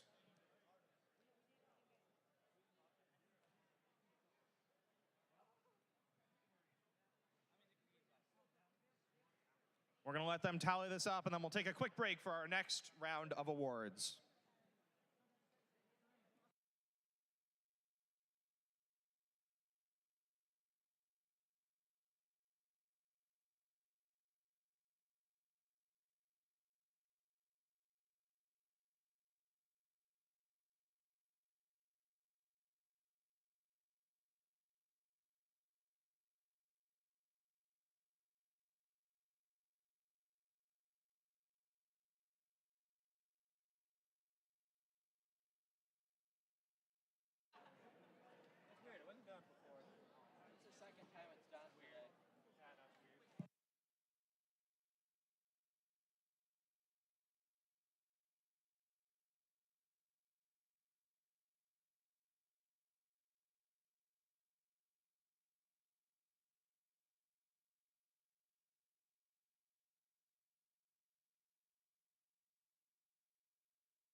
Alrighty, I hear we have a score in that last match. Let's get that pushed to the board now.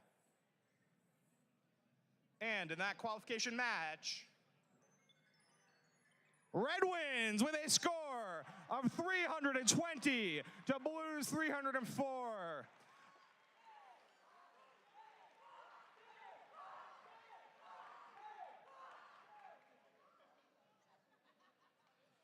And with that, Precision Cut-Ups and Sendy Sandstoners are done for the day. Can we please give a round of applause for Alliance number 5?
All right, if we could have our teams who just competed, please return to the stands. We got a couple more awards we're going to hit real quick.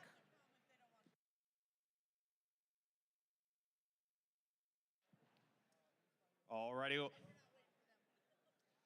Let's welcome back to the field our judges helping us with this award break. We're already here. Lovely.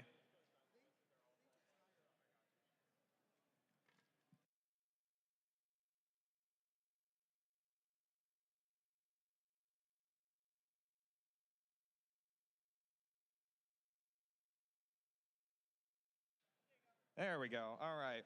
Next up, we have the Control Award. The Control Award celebrates the team that demonstrates innovative thinking in the control system to solve game challenges such as autonomous operation, enhancing mechanical systems with intelligent control, or using sensors to achieve better results on the field. In second place for the Control Award is Team 25707 Solar Flare.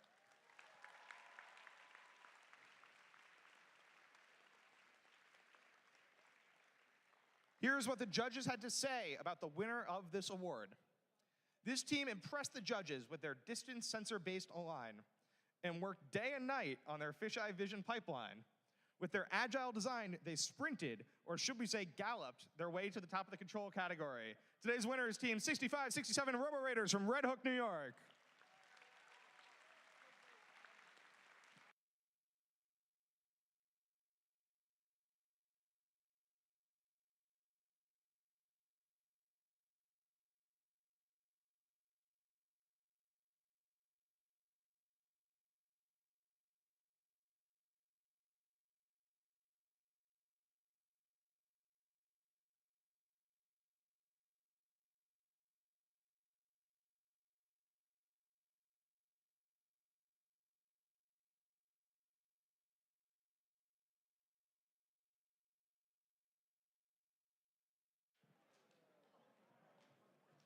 Alrighty, next up we have the Innovate Award, sponsored by RTX. The Innovate Award, sponsored by RTX, celebrates a team that has the ingenuity and inventiveness to make their designs come to life. This award is given to the team that the judges feel has the most innovative and creative robot design solution. Elements of this award include elegant design, robustness, and out-of-the-box thinking. The award may address the design of the whole robot or some subassembly component. The creative component does need to work consistently. In second place for the Innovate Award, sponsored by RTX, is Team 6955 RoboVines.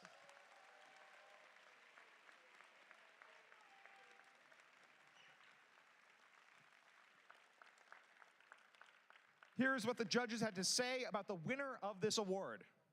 This team took a unique approach to navigate their deep waters. the black or white appearance hid their secret treasure. They raided their way to victory with the ability to make countless specimens. Today's winner is Team 12331, the Scarsdale Robo Raiders.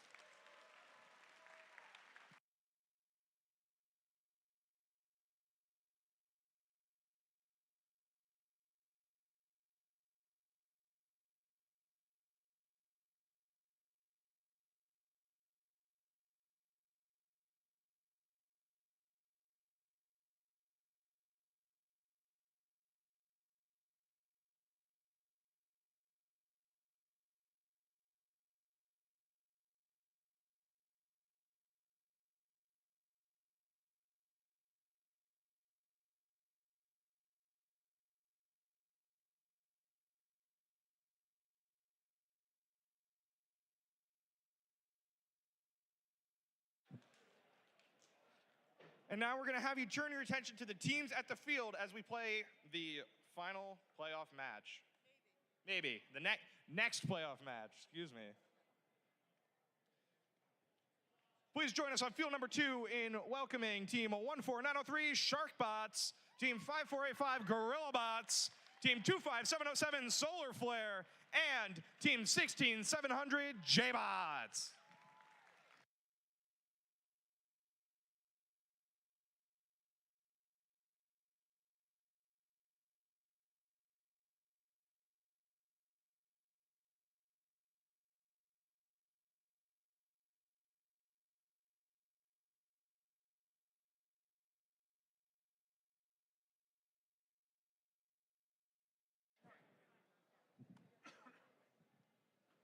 We know we have one more gameplay in front of us as we look to crown today's champions for the robot game. We do want to make a note, and this is something that just kind of makes these events work. If you are a team or a family that lives, shall we say, closer to Utica, if you've got the means to stick around, help break down fields, lift up gaff tape, break down the live stream equipment, things like that, that will help some of the teams and some of the volunteers that have the 3- and 4-hour drives get on the road and get a little bit closer to home. So if that is you and you've got it in you to stick around and help out behind the scenes, we'd sincerely appreciate that. When we close out after Tina gives the final awards, if you just kind of came back here to pit admin and offered your support, that would be gladly accepted. Thank you very much.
As we get set up for playoff match number 10, let's meet our teams. Starting off from Mamaroneck, New York, Team 14903 Sharkbots.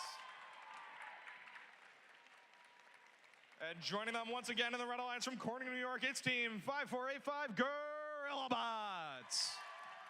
And working their way through the checklist dutifully, it's Team 16700, the J-Bots from John Jay High School, downstate Hudson Valley. They've got some neighbors nearby. It's Team 25707, Solar Flare. This is for all the marbles, Alliance 1 versus Alliance 3. Alliance 3 is carrying 1 loss, so if Alliance 1 wins out, they are punching a ticket with an invitation to Texas. If, however, intrigue and mystery, If the Blue Alliance pulls out a win, we go to match 11. All the parents in the stands are like, yay. There's a whole bunch of coffee available in Utica on the right before you hit the throughway, so good luck. You can race me to Starbucks.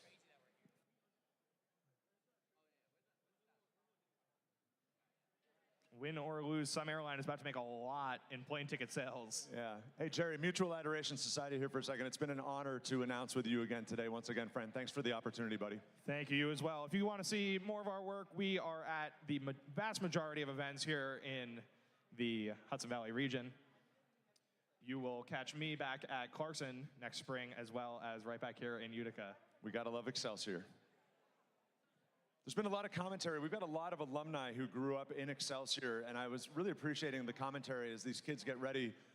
People can see, and I think that precision cut-ups and SharkBot's game is particularly indicative of it, but the ceiling is rising in Excelsior, and these teams are really making a name for themselves on the national and even international stage. The quality of the bots, the cooperation between the teams, getting better together, be it on Discord or on other ways of supporting each other, both near and far, remote and in person. It's thrilling to see Excelsior's growth. And New York City and Long Island, they've got nothing on us in upstate. So hip, hip, hooray for Excelsior. You guys are making us proud. Yeah, that's right. That's right. We can see here as our team's finishing up, they're doing a little bit of thermal management just to make sure everything is charged at the right temperature and ESD safe. These are finely tuned machines. We've chilled the field to approximately room temperature. Room temperature, whatever that is. Tension here in Utica is palpable. They want to get everything right.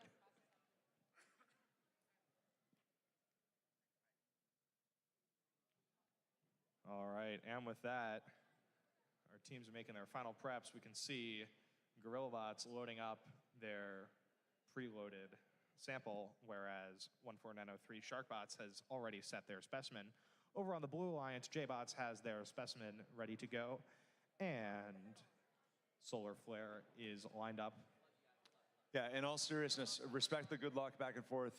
4 teams, Sharks, Gorilla, Solar Flare, JBots. Seriously, deep breath. I mean it.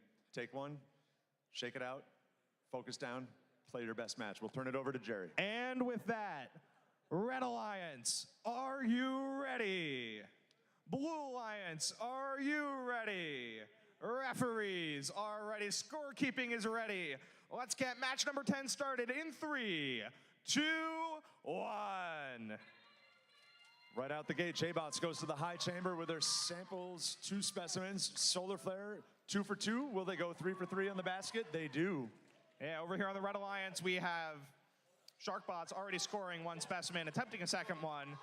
Well, their alliance partner, GorillBots, is filling up that top bin. They have 2 in there right now. Drop their 3rd, no worries. Oh, plenty of time to pick up another. JBots has another specimen off the wall. They're going for 3. They connect. Can they make 4? 40 points to the Blue Alliance. They've got 2 seconds to get there. They've got it. 4-4 on specimens.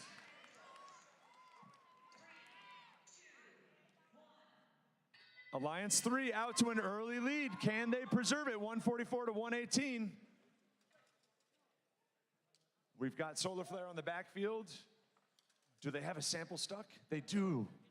Yeah, we can see over on the Red Alliance, GorillaBots working hard to deliver some more samples over to their human player in order to build specimens. After the that human player, you can actually look, is testing the slidability of those hooks on the side of the arena so that the bot is nice and easy to pick it up. A brief early scare for Solar Flare. They shake it off. They've got their sample shaken out. Back to the basket. 176, 166. FTA, GorillaBots. Oh no, disconnect for GorillaBots. JBots back in the submersible. Blue looking to maximize and capitalize on this. Not to worry though. 14903, SharkBots continuing to hold down the fort for the Red Alliance. Filling up that high basket. We'll see if they switch their tactic a little bit and start heading for those specimens instead. Blue is pulling ahead. SharkBots playing there. JBots going back to the high chamber with their specimens. Solar Flare ducking in around GorillaBots, looking to grab some samples, turn them up into the basket. J-Bot's back to the chamber. Yeah, we can see 25707 Solar Flare avoiding Gorillabots quite well as they continue to score. 14903 Sharkbots changing up plans a little bit, starting to pick up specimens from their human player as we enter the end game. A little bit of bot-on-bot collision over at the Blue Alliance. Both Blue Bots playing a basket game after, as Jerry noted, the Sharkbots pivoted. Gorillabots still dead in the water in the blue ascent zone. We'll see what happens with suspensions on ascent here late in the game. We got the call for Gorillabots. They have been considered disabled. We'll see if Solar Flare is making that hang. J-Bot's making that park. Do I hear a park? Wow! Oh my goodness! This is gonna be anybody's game. Score's coming out momentarily.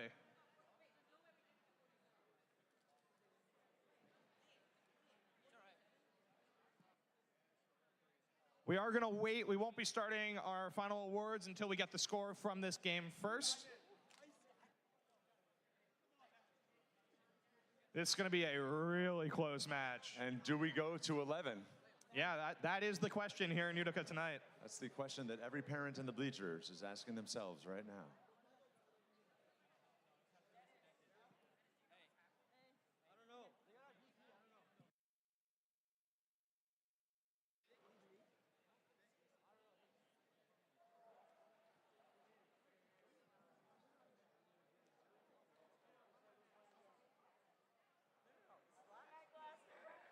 There was some question if the 427 rule for team members out there that pay close attention to the rules, is that a 427 situation with Gorillabots, Red Alliance impeding progress in the blue ascent zone? Because Gorillabots was officially ruled disabled, that rule would not be, I believe, invoked here in Endgame. They were officially disabled. Yeah, we did hear that official disablement just before endgame earlier in the match. J-Bots chose to park in the OZ instead of going for any ascent. They were on the wrong side of the submersible looking to score one more, I think, high chamber specimen. We saw that Sharkbots got up. We knew that Solar Flare was in the air.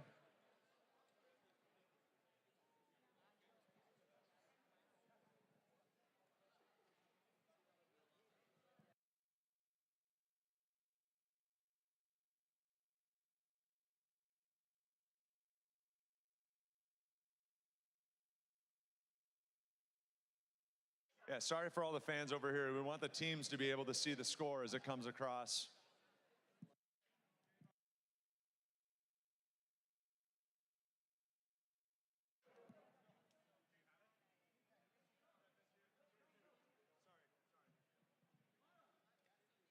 We're going to leave this one up to the refs. The refs are currently deciding, as you can see on that overhead camera.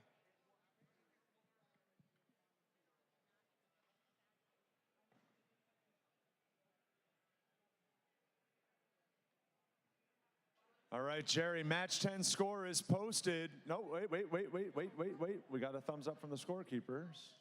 Looking to the referees. We're going to get a drum roll, please. We're going to hold. They're talking out. I think they're probably talking out a foul. And send that score. Our score for match number 10 goes to the Blue Alliance with a score of 374. Wow. The Reds, 282. We will be going to a playoff match number 11.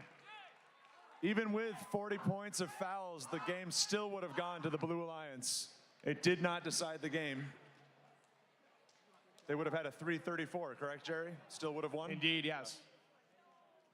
So we will be back in just a couple moments for playoff match number 11. We will be going to a sudden death mode. The winner of match number 11 will be winning that.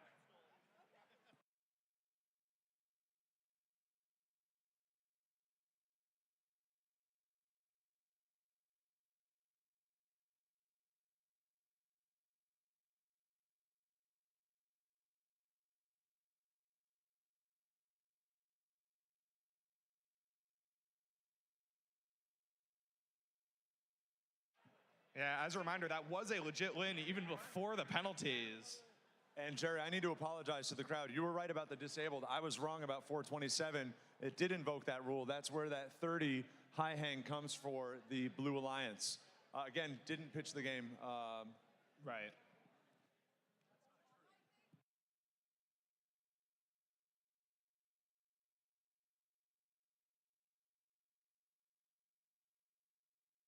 Still did not change the course of the game. I apologize for the inaccuracy there.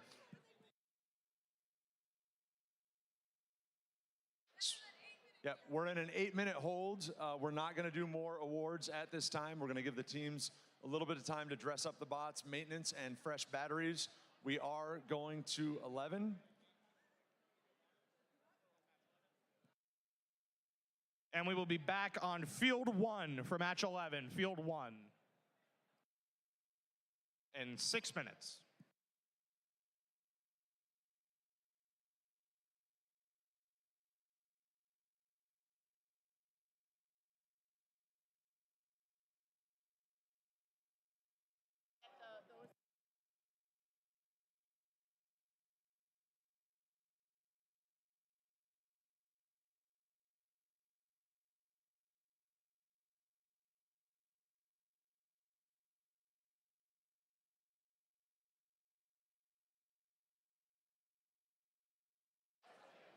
So friends, we do want to highlight, as the MVCC president did yesterday, the upcoming Week of Giving, March 17th through the 21st.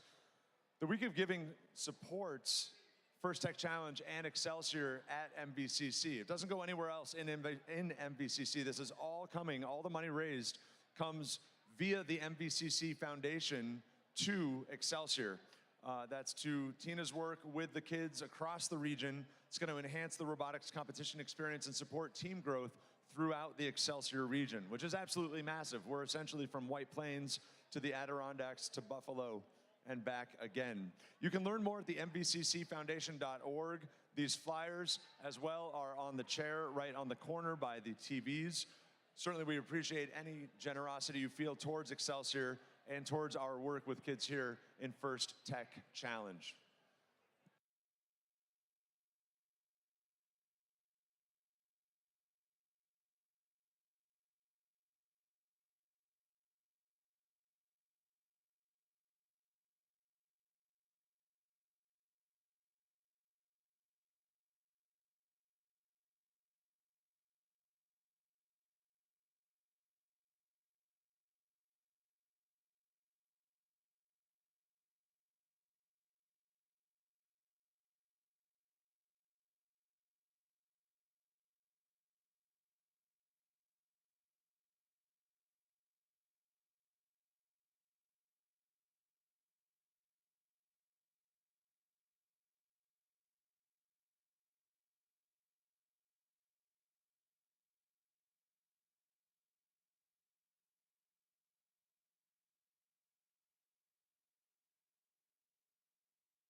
consider it stretching for the drive home.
All right, region head referee says it's been 8 a minute.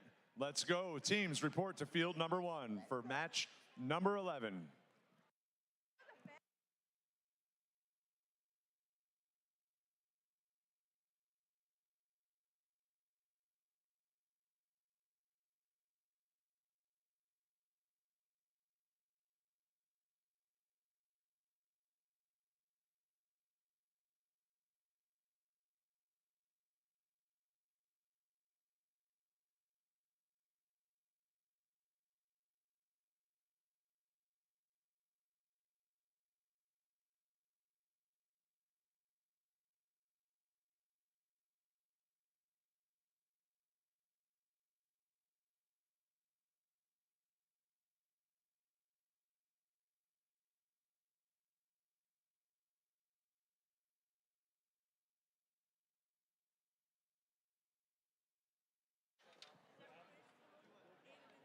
All We've right, got once 4 again, our robots on the teams- field.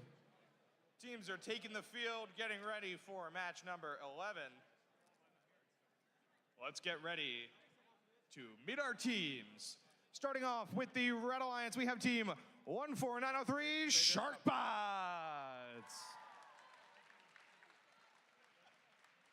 And joining them in the Red Alliance from Corning, New York, it's team 5485, Gorillabots. Over here in the Blue Alliance, we've got Captain 25707, Solar Flare. And they are partnered up with 16700. It's the J-Bots. Alliance 3 forced this playoff match by winning match 10. It's a double elimination tournament. Both of these teams now carry 1 loss. For real this time, the winner gets that invite to Houston.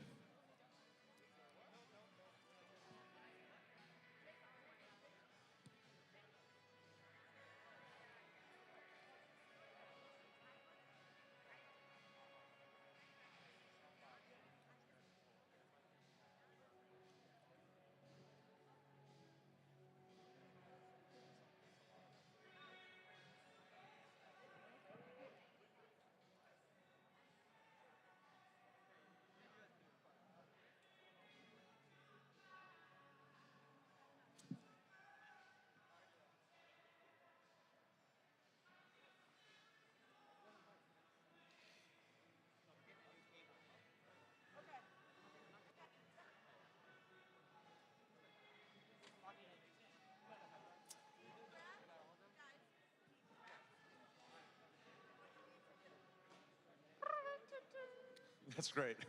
Nice. Whoever that was. Was that you? Little note from head referee Lisa telling J-Bots to take a breath. They just swapped a cable on their control hub and controllers. We want to make sure they get the right end up.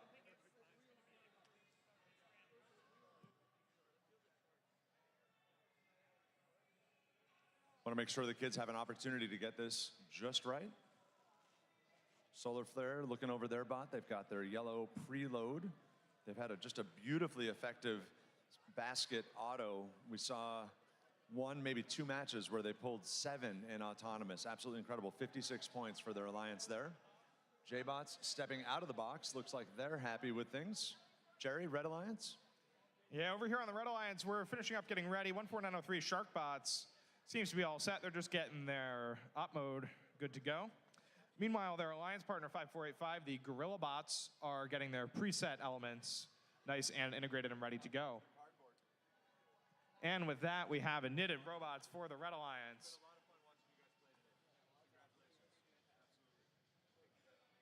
So, Red Alliance, for the final time today, are you ready?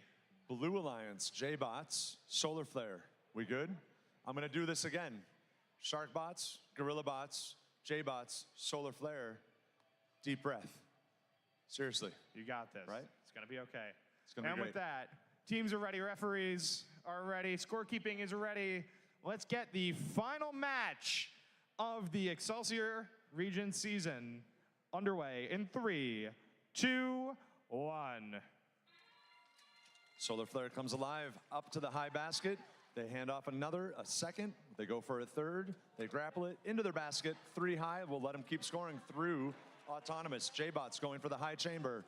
Looks like a J-Bots disconnect, unfortunately. Red Alliance. FTA to J-Bots. Right away, we can see 14903 Sharkbots continuing with their very robust auto, switching places with Gorillabots since the last round, getting 5 specimens on the board in auto. Solar Flare has 1 sample internal to their bot. Hopefully they can shake it loose early. Nice and gentle, beautifully done. That is a well-practiced maneuver for Solar Flare. 5 in the high basket, J-Bots alive, glad to see it. We can see very well the Red Alliance teams, how they're communicating here, deciding immediately which locations are going to go to. 14903 Sharkbots just scoring into that high goal, while their alliance partner, the Gorilla Bots, Solar Flare feed specimens. Solar Flare back to the submersible. More samples going to that high basket. J-Bots pushing more samples to their human player. 4 on the high chamber at this point. They're looking to reclaim a specimen they dropped earlier. Easy points it will be. Ooh, a little bit of interference there. We had Gorilla Bots actually knocking a sample out of Solar Flare's intake mechanism. These teams run so close together, Jerry, with the linkages, their armatures. It stresses me out. They're going to get entangled. But Gorilla Bots, Solar Flare, fight on.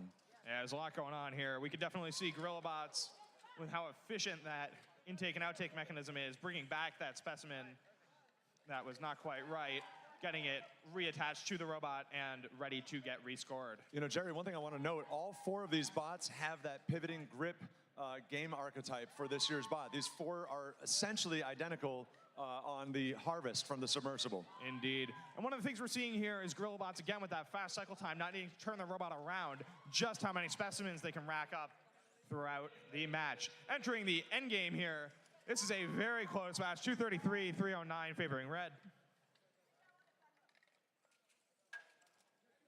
Solar Flare dropping a couple bricks. Not to worry, though. J-Bots reclaiming a specimen that they dropped earlier. Can they take it to the high chamber? We're looking for it. 10 seconds remaining, 10 seconds. In these last 10 seconds, we're going to see our bots begin to hang. We can see both Gorilla Bots and Sharkbots achieving a level 2 hang. That is a level 2 hang from 3 bots. We've got 3 level 2 hangs confirmed from Corey and Bradley here. They're saying bring the robots down. That looked very strong for the Red Alliance. As a reminder, the winner of this match will advance. Good hugs, good high fives, alliance to alliance.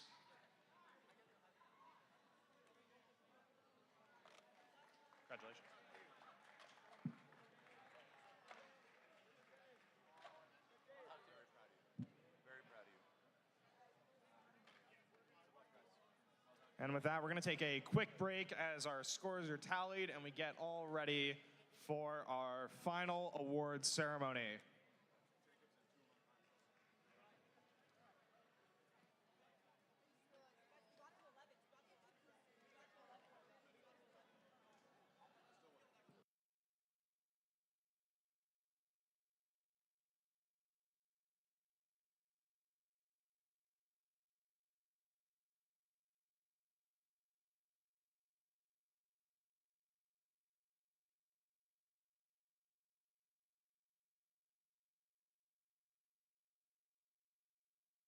We are getting the high sign. Yep, thumbs up from our head scorekeepers. Jerry, over to you. All righty, let's get that score pushed to the board. Drum roll, please.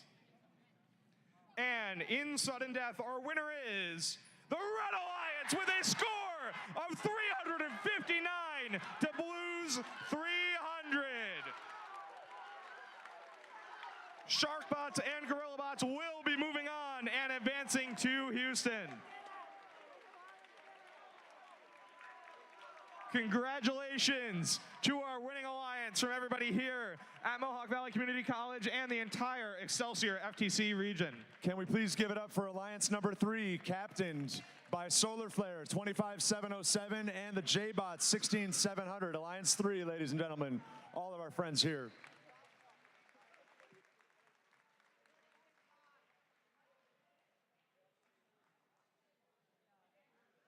And with that, we'll be right back with the last of our awards for the day.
Alrighty, we're going to get started in just a second with the finals of our awards.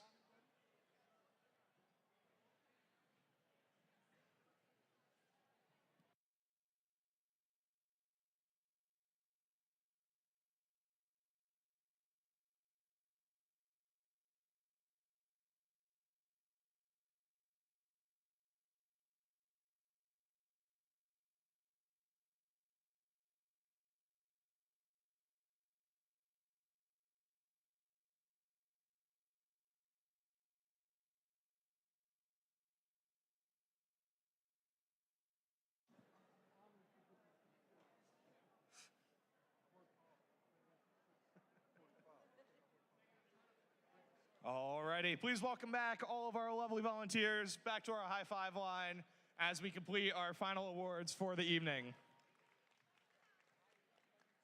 Next up, we have the Connect Award. The Connect Award is presented to the team that the judges feel most connected with their local science, technology, engineering, and mathematics, or STEM community. A true first team recognizes that engaging their STEM community plays an essential part in the success of the team. The recipient of this award is recognized for helping the community understand First Tech Challenge, and the team itself. In second place for the Connect Award, we have Team 7420, Mecha Spartans.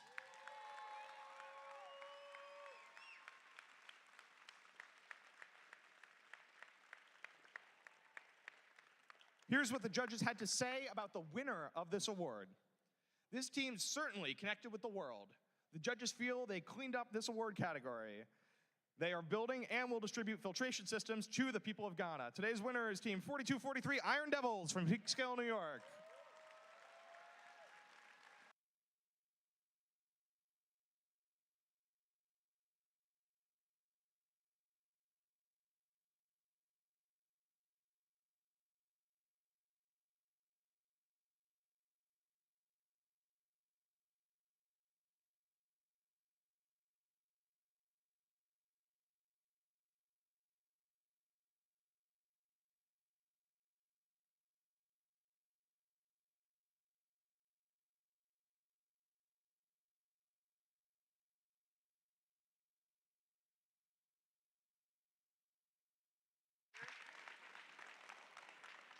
Next up, we have the Think Award.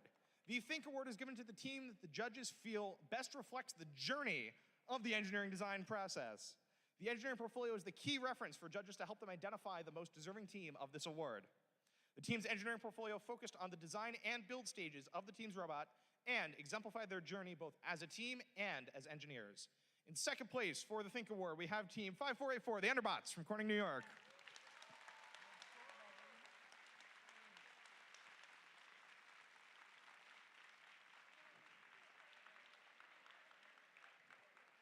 Here's what the judges had to say about the winner of this award.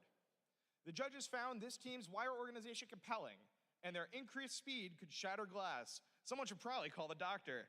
Today's winning Think Award team is Team 5356 TARDIS.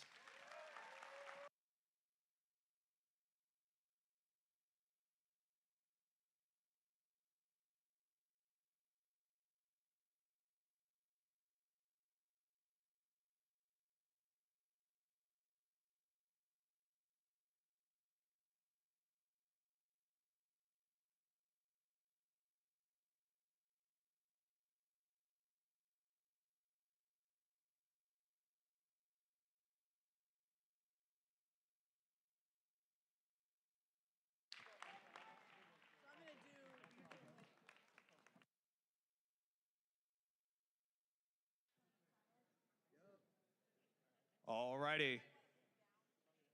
Next up, for the next teams we call, if I call your name, please come on down. We have lovely awards for you. First up, we have our finalist alliance. Please welcome Team 25707 Solar Flare.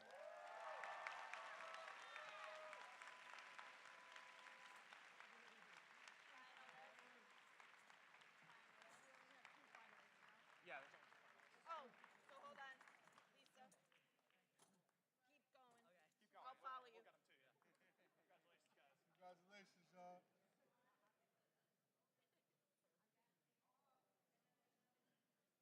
Yeah.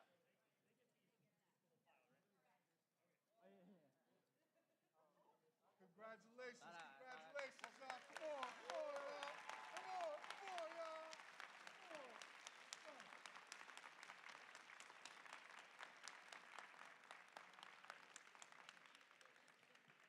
Please welcome to the stage the Finalist Alliance partner, Team 16700 J-Bots.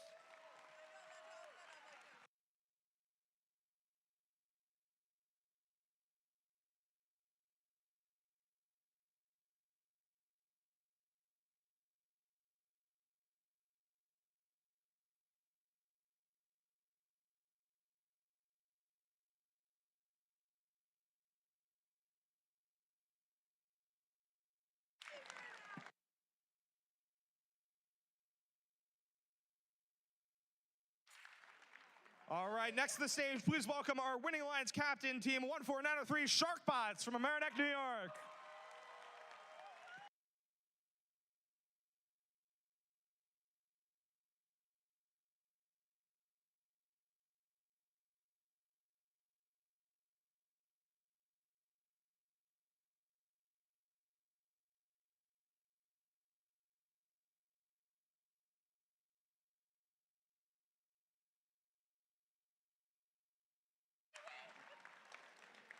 And please welcome their winning alliance partner, Team 5485, the Gorilla Bots.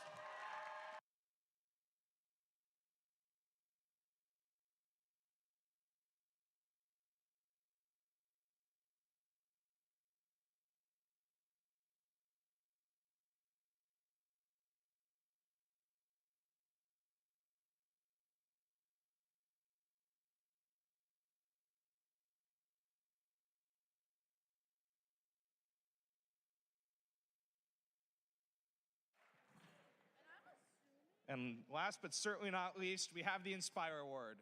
The Inspire Award is presented to the team that the judges felt truly embodied the challenge of the First Tech Challenge program. The team that receives this award is a strong ambassador for FIRST programs and works to promote FIRST and make it loud in their community. The team that receives this award has performed well in all judged categories and was chosen by the judges as a model First Tech Challenge team, both on and off the playing field. This team shares their experiences, enthusiasm, and knowledge with other teams, sponsors, their community, and the judges. Working as a unit, this team will have shown success in performing the task of designing and building a robot. When I call your name, please come down because we have awards for all of you. In third place for the Inspire Award, please welcome Team 16700 J-Bots.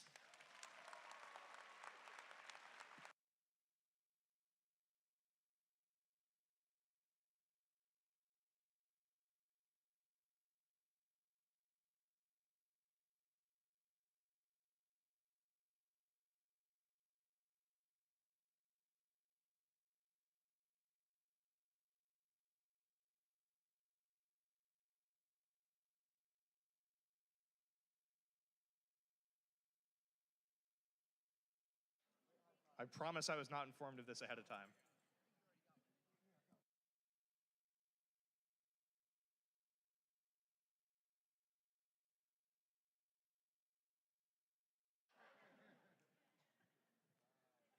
Alrighty, next up, please welcome our Inspire Award second place winner, Team 5485 Gorilla Bots.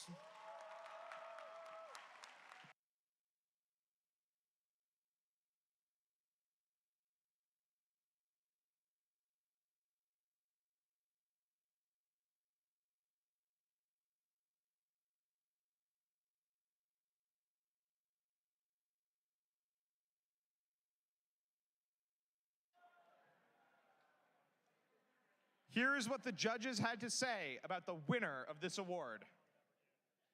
This team's many outreach events helped aspiring minds jump into the deep end of robotics. They used their speed and agility to maneuver the waters of the playing field. They were able to take a bite out of the competition with their efficient intake and outtake systems.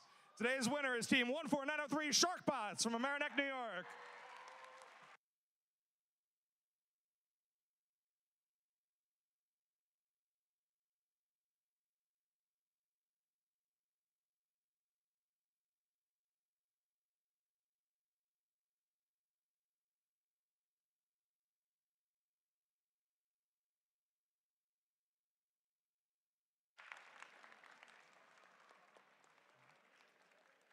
Next, I'd like to welcome to the stage our lovely first program delivery partner, Tina Betts. Thank you. All right. Is it on? So, did anybody have fun today? Not sure. So, I hope everybody had a great time. Everybody should be super, super proud of themselves. I'm sure that you all made some new friends today, and that's the most important thing. I'm going to go into the announcements of the advancements. Before I do that, I'm going to explain a lot. Whoa, I like what's happening in the live stream. I love it. I was all pixelated for a second, but it was beautiful. Good colors. And now I'm frozen. That's attractive. All right, so, as we shared in the team guide, hopefully you read it, but maybe if you didn't, New York Excelsior has, okay, that's useful, thank you. It's blue, it's even prettier now. All right, so New York Excelsior has an allotment of 3 teams that can advance to the first championship on April 16th through the 19th in Houston. Excitingly now, 4 more of our teams will advance to one of the new premier events throughout the US, in Mexico, the Netherlands, or in Canada. Coaches 1 and 2 of the top 3 teams qualifying today will be emailed from First a championship invitation to Houston, tomorrow, actually. Those teams will then reply within 7 days to tell headquarters if you want to participate in the championship or if you'd rather choose one of those premier events. If a team decides to choose a premier event instead of the First championship, then that slot will be offered to the next in line of the 7 advancing that I'm going to talk about right now in a minute. So then after next Monday, coaches 1 and 2 of the next 4 advancing teams will receive their invitations from First headquarters. None of that is coordinated by me, thank goodness. So don't email me. First is going to be handling all of that. And then once you guys choose that premier event and are approved for it, then you would get further communication from that actual event. So as for every competition, the advancement order follows the official First Tech Challenge advancements outlined in the competition manual in section 4. So we're not making this up. So this is globally, this is how teams advance. So now on to those 7 advancing teams. So the first 3 teams, which will go to the World Championship if they so choose, are Inspire Award first place 14903 Sharkbots, number 1.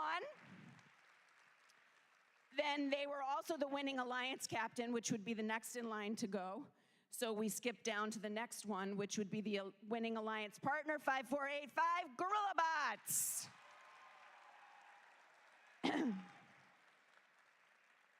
Then they also, the Gorilla Bots also, next in line would be the Inspire Award second place.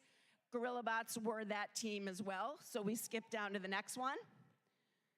And maybe this team knows already, but maybe not, because nobody's screaming. Inspire Award, third place, J-Bots. So those are the 3 teams, top 3 teams that will be able to go to the World Championship if they so choose. The next 4 teams that are advancing to something cool. Finalist Alliance Captain 25707 Solar Flare.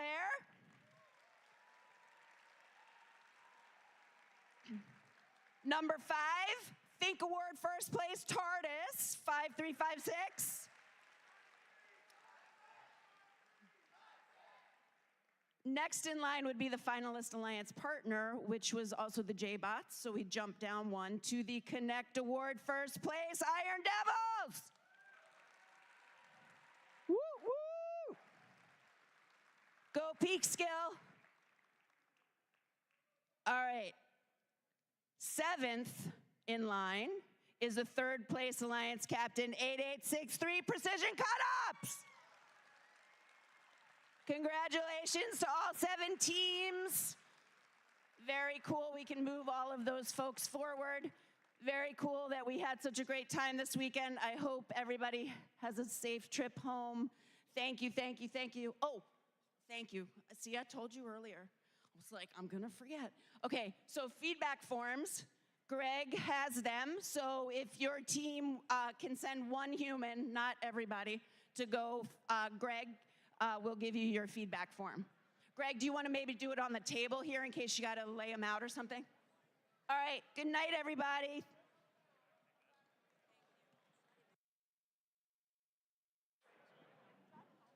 From those of us here in Excelsior region, thank you so much for a lovely season. We will see you all next year.